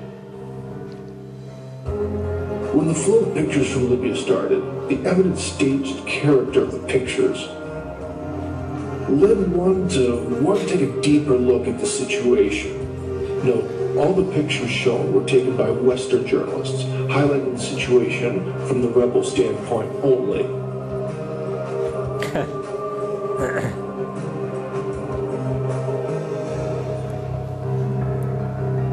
And from the very first frames of film that hit me, the weapons and equipment of those rebels simply could not have been so massive in number and so brand new. Unless the weapons somehow found their way there on time from the outside. Please look for yourself. I could be wrong, but do you think this adds up? This is the first photo that really caught my attention. You can see in this ordinary demonstrator's hands the light automatic rifle FN-FAL, absolutely brand new, right out of the box. The rifle was produced by the Belgian armaments manufacturer FN. During the Cold War, it was adopted by many North Atlantic Treaty Organization countries, with the notable exception of the United States, as one of the most widely used rifles in history, having been used by over 90 countries. The light automatic rifle was predominantly chambered for the 7.62 by 51 millimeter NATO round, and because of its prevalence and widespread use amongst the armed forces of many NATO countries during the Cold War, it was nicknamed the right hand of the free world. This guy has another brand new FN-FAL. And as does this guy as well. In the next photo, you can see a mob scene and a guy wearing a white headscarf. He also has an FN-FAL. Now, how could all these people get such a weapon in such good condition? The rifle is not and has never been adopted by the Libyan army. Usually, Libyan soldiers run around with old Kalashnikovs, like this one. This means that the rebels could not get all of those FN-FAL rifles from military storage points, and they certainly couldn't buy them in a store. So the question is, where did they get them from? And even more importantly, how could they get the enormous amounts of ammo needed for the rifles when Gaddafi didn't have them? Let's also take a look at the machine guns. Well, the ancient DSHK Soviet heavy anti-aircraft machine gun firing 12.7 by 108 millimeter rounds is actually quite normal for paramilitary nomads. But where did this thing come from? Or this. As you can see, these are US machine guns chambered for NATO rounds. And again, they're absolutely brand new, right out of the box. Gaddafi couldn't have a weapon like this because of 40 years of embargo. And also, he really wouldn't need it because the rounds for it are very expensive and getting them delivered is a big problem. It'd be much cheaper and much easier to buy Chinese machine guns chambered for Soviet rounds. Oh, well, there we go. That's a Chinese heavy machine gun. But this picture is interesting not because of the machine gun itself, but because of the fact that the machine gun is again brand new, right from the plant, as well as the instructors who are teaching the Libyan fodder how to use the weapon. And now can you see what this is hinting at? Normally machine guns don't come with their own instructors to teach you how to use them. But then again, machine guns alone don't win a revolution. You need something with some real firepower. And well, here's something. This is an MP-ADS, Man-Portable Air Defense System. Each one of these costs big money on the black market and requires a qualified professional to maintain them. And so that's why we can see an instructor here. The guy teaching the Libyans to manage this high-tech device sure doesn't look like one of them, does he? And here we can see a joker running around with a US Army pistol and a NATO Kevlar combat helmet. Now how could he get all this? From Gaddafi's military storage? Come on. But most of all, I like this picture. And what do we have here? Two natives holding a crate of 106mm rounds for their recoilless M40 rifle. The native bin Laden among them points to where to carry the crate. The M40 recoilless rifle is a lightweight, portable, crew-served 105mm weapon intended primarily as an anti-tank weapon made in the United States. Okay, this crate is American and brand new. I think you can realize that by now. Now, for example, if you look at the perfect condition of the crate, straps, come on, you can't tell me that this came from Gaddafi's ancient storages. Excuse me, but if you still think this, I doubt the adequacy of your perception of reality, sir. Let me remind you, Libya had a 40-year embargo, so there's no way that Libya could have bought the weapons or the rounds from the US or the UK. It's purely fiction. And by the way, here you can see the recoilless M40 itself. As you can see here, the rifle and the Toyota mini truck don't want to give you the impression of a scrappy rebel force fighting for freedom. Wow, and among the rebels we can surprisingly see some African mercenaries that were allegedly hired by Gaddafi to fire on the people. So finally, what is the general conclusion that you can make from our brief photo investigation?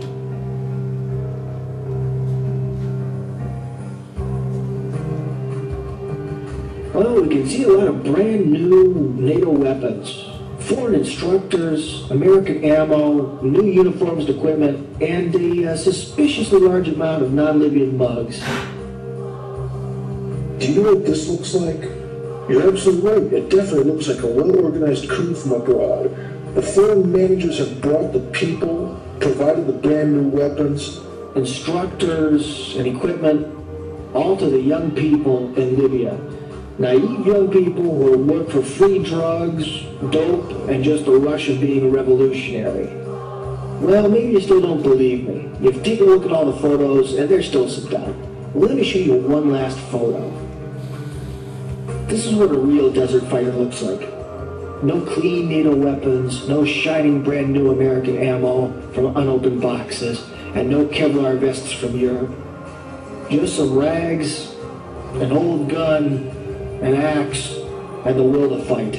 That's what you see there, and that's what everyone fighting should look like. So what's your opinion now? Do you really think all those people in the previous photos are real common demonstrators? What do you think?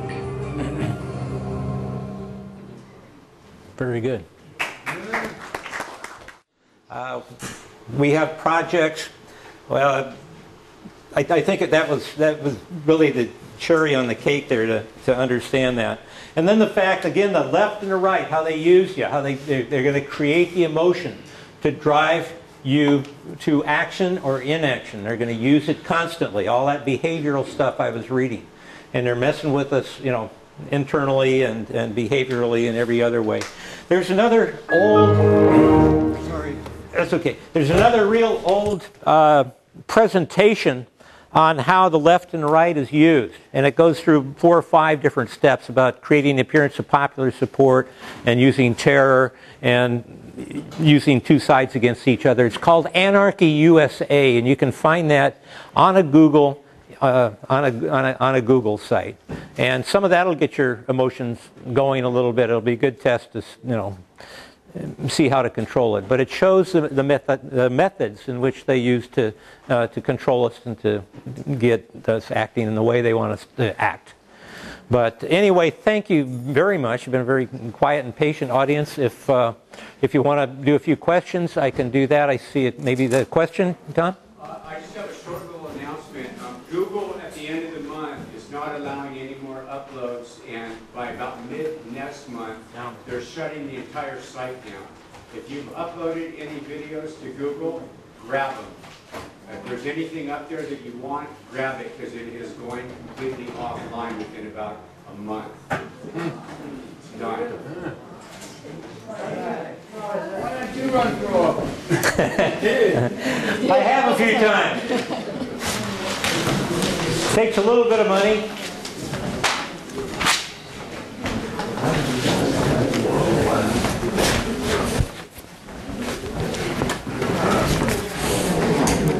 This is David Rockefeller's own memoirs, his own autobiography. And I think if anybody's maligned him, this is what he says. He says, "Some people believe we're part of a secret cabal working against the best interest of the U.S., characterizing my family and me as internationalists and conspiring with others around the world to build a global economic structure, one world, if you will. If that's the charge, I stand guilty, and I'm proud of it." So there's no more guessing. Yes? So I'm really curious, how on earth, according to this training manual of the War Department on citizenship, how was democracy sold to the American people as a buzzword? I mean, I just don't get when and how democracy became a good thing. Yeah, Ellie's asking it's been a good thing. how democracy, became the nice word. And obviously, the definition that we have in there, I think it's 1928 on the brochure. We went to war during World War I with all the newspapers, and we heard that Congressman Callaway was talking that trying to buy the major newspapers to influence the rest of the United States, and they only needed to buy 25 or whatever it was to reach everybody, and that was a war. To make the world safe for democracy, so that it had to happen probably at the turn of the century when the cabals owned all of the newspapers. So was there a false enemy set up? Yeah, we came into World War I pretty late, and it was the sinking of the Lusitania. And the Lusitania was a British ship carrying munitions. It was acting illegally, but they wanted to get Americans on it in order to bring the Americans into the war. They pulled these ships that normally assist it back in order to draw the fire. But was the term democracy brought in as an answer to a perceived threat? I mean, when did it just started kind of slipped in to our mainstream conversation? Okay, again, my guess will be the Rockefeller Education Board that took over kind of nationalized the schools. You've got the combining of the newspapers selling democracy as something good. We are a democratic republic in the fact that we elect the people to represent us to go do the things we want them to do, and if they don't do it, then we're supposed to change them out. So the word democracy in democratic republic was considered a good thing, but what they did was they severed it from the republic portion. And of course, the communist countries, like the Republic of China and the U.S., Union of Soviet Socialist Republics, took republic, and everybody's running with a different title. It's like whether you're a rebel or you're a whatever, they're just slapping titles all over the place. But it's a good question to search out where democracy started being really pushed. I was wondering what you think of Tim Geithner. I saw him on the news saying that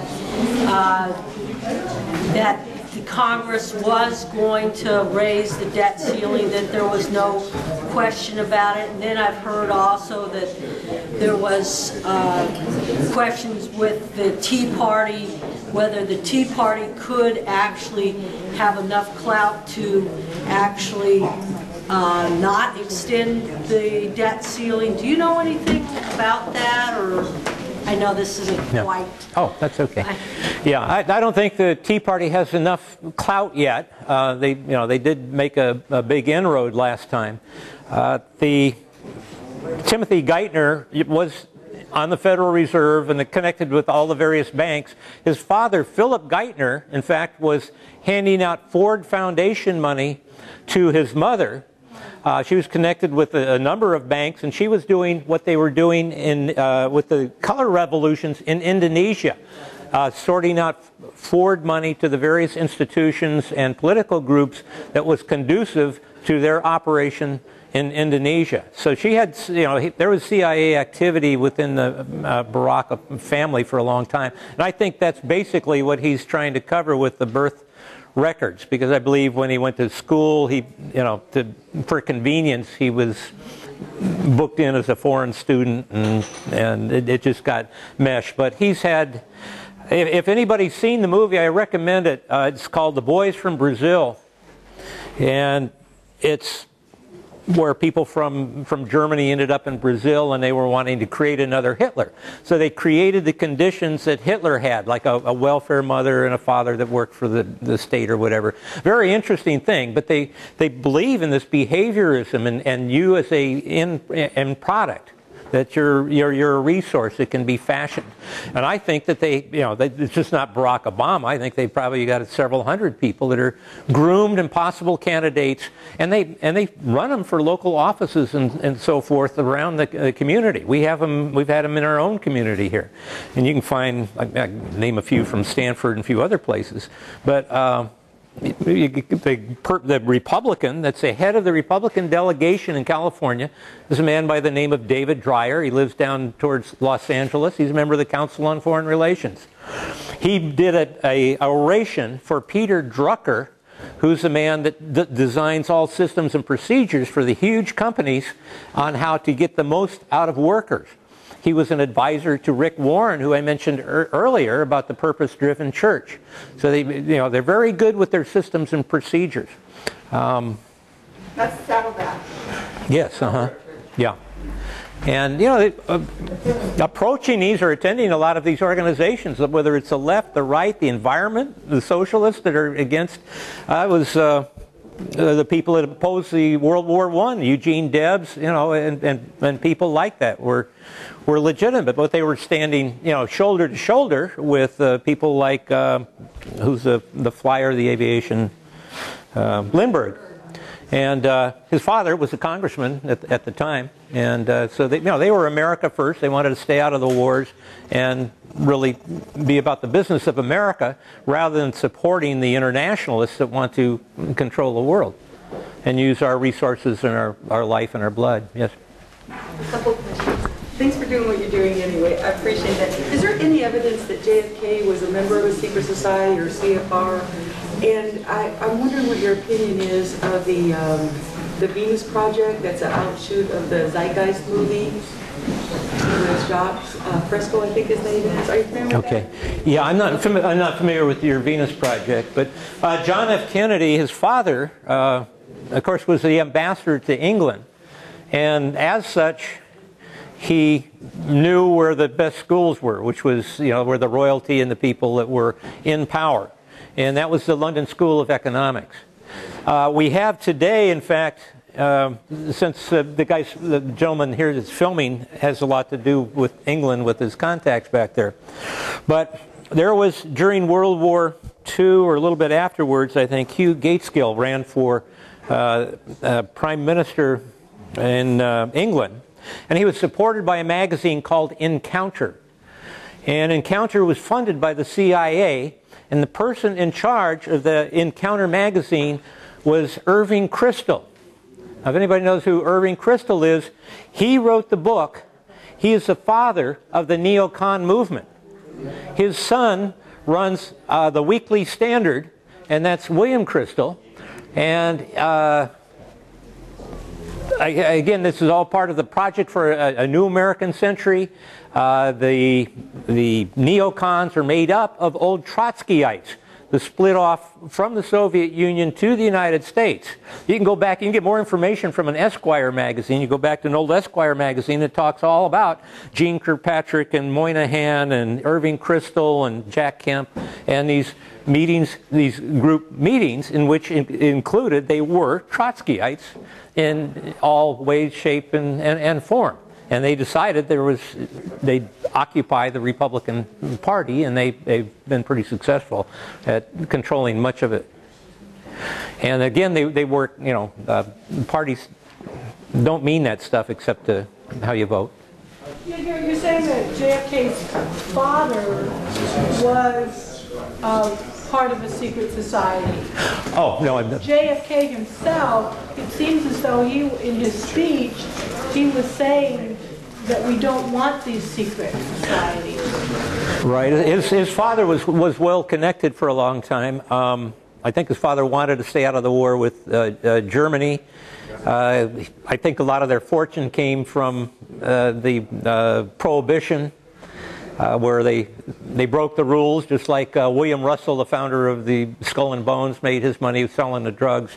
A lot of the powerful people make their way illegally with the protection of the government, and that's what we're running under now. Is we've got a corporate cabal. The people that succeed are blessed, and those that don't are us trying to practice free enterprise, and they're trying to block it every way, shape, and form. And that's the process. The calling and the advocation of reducing the world's population is very big on their agenda, and they've been moving that along for a long time. And they're in position, and the soft kill's going on. Yeah, I heard Gaddafi was working on this great man-made river project. Yeah. And yeah, it was like, without help from the World Bank, he had funded the project basically, and it was like, yeah, anything that would make a country prosper, that's to have more sovereignty. I mean, right. Well, Libya was the most prosperous country in Africa because they weren't connected with the banks, and that's not permittable. Just like Yugoslavia, they had to change that to tie it in, because then they can they don't want any opposition, any place, anywhere, anytime. And we're their useless eaters right now. So we're on their, I didn't realize one of the biggest underground aquifers, one of the biggest aquifers is in that area. Oh, yeah. It's the biggest one in the world, I think. Yeah. No, they made great strides in roads and buildings and aqueducts, and they were nationalist, and that's what they do there is their business. And they were more secular. What's happening through these regime changes is the Wahhabi and the Saudi Arabia form of religion is being sprinkled throughout these regime changes in order to prepare for that Third World War. So they're taking away the freedom, and they're excluding the secularists and the Christians and driving them out to create this hard Third World War again. And they'll have people dying in the streets, and they'll show the worst type things, a lot of them which are just created fiction. They'll make it up. They'll lie. You look at how they've lied in the last 6 weeks just on Libya. I mean, it's just one lie after another. You can't believe a one of them. And they're all connected. I mean, that's the easy part. If you started studying baseball after a season, you'd know the teams and some of the best players and the ones that will be the pinch hitter. It's not that hard. They're out there. They got formal names. It's easy. And Skull and Bones is even less, 15 a year. There's only 1,600, maybe 600 or 800 alive at any one time. And a third of them don't participate. Some of them just go off into regular, business and just don't want any part of it. Yes? What would the purpose be for having the U.S. and Israel against Japan? Against? Japan. Japan?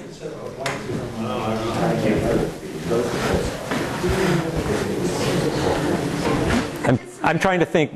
I did some research a while back, and I put in the word rogue, because the word rogue was used a lot in the election.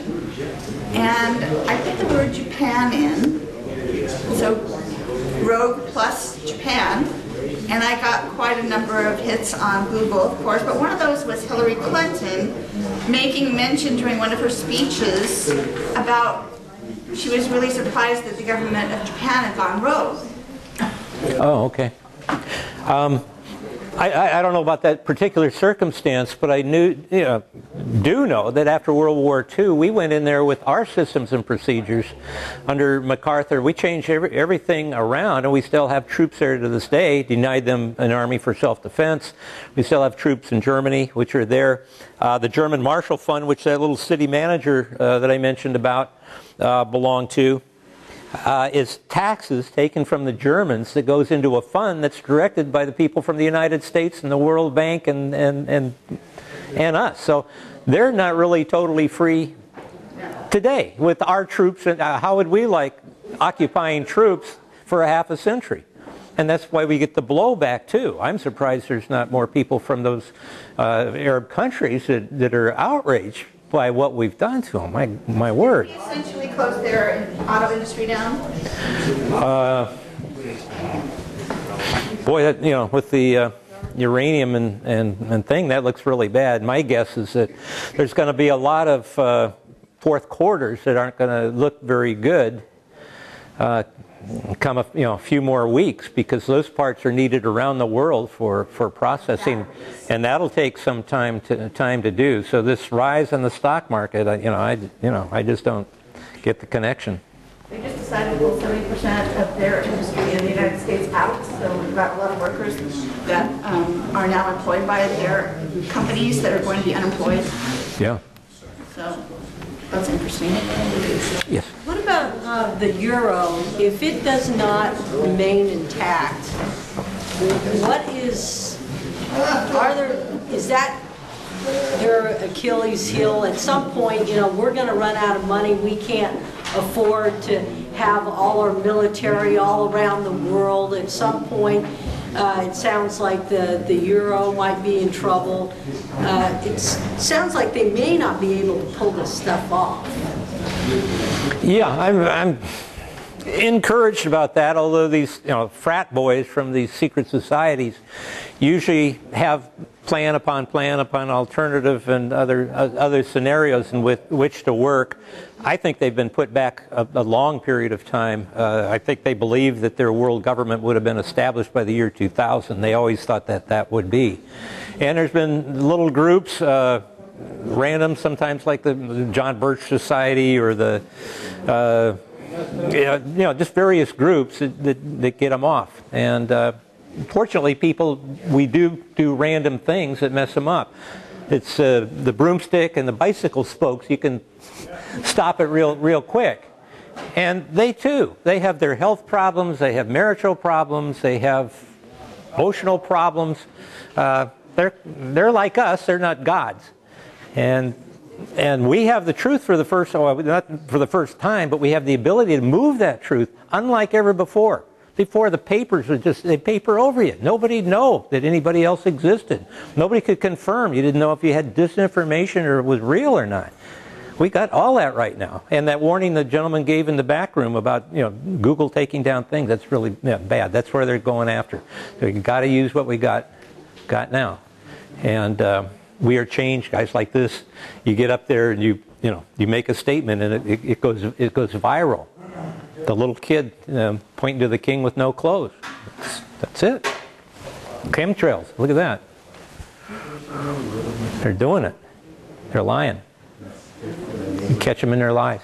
What do you think the buy-in is for the ordinary person that's a good person that joins into like secret societies, like says, I want to join the Masons, like you would want to join the Masons because you want to own a chain of grocery stores or whatever, and so you join it because then you have business contacts. And as you farther go up the line, some of these people are born into it, like you were saying, that they're all related. The father was in it, the mother's doing it, the brother. It's a whole, like the British monarchy, everybody intermarrying. But some of it's not. Some of them are just ordinary people.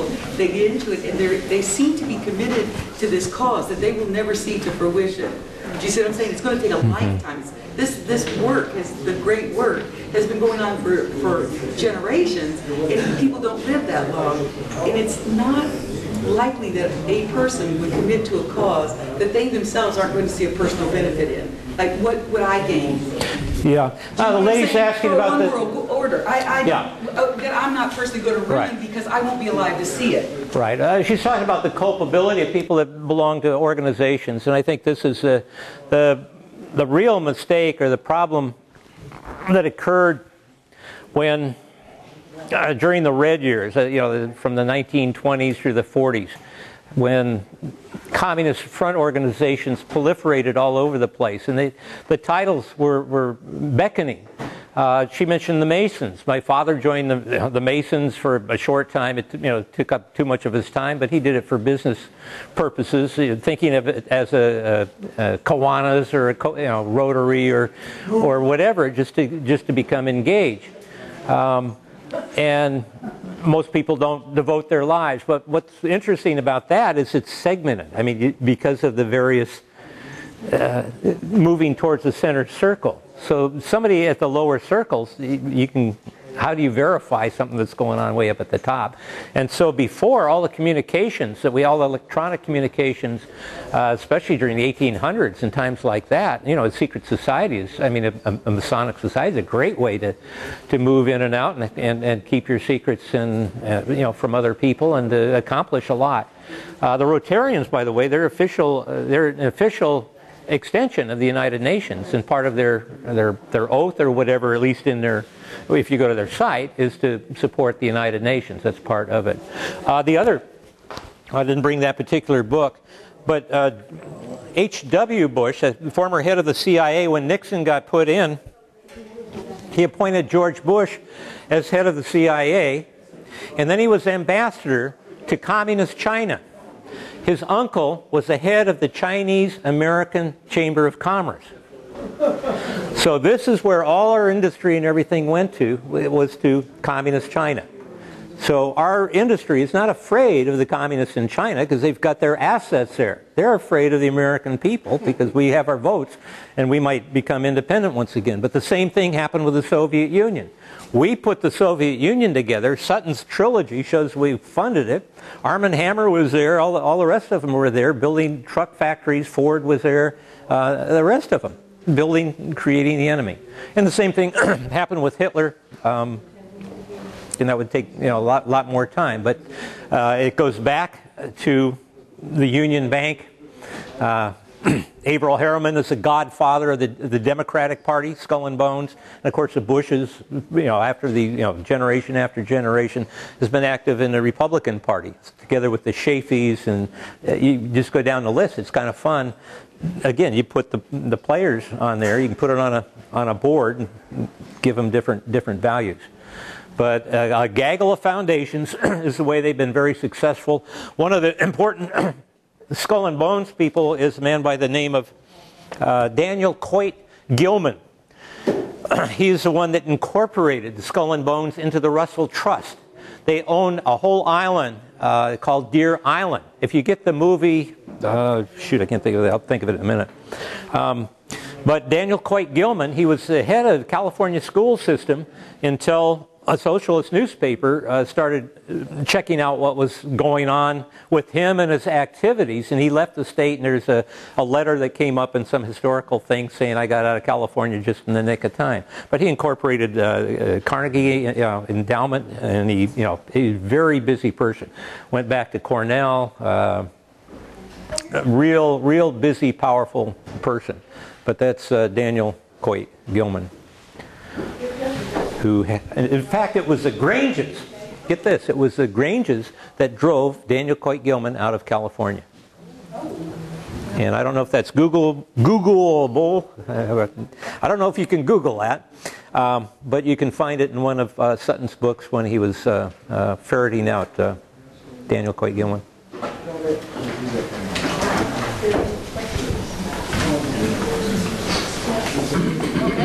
Thanks, Gary.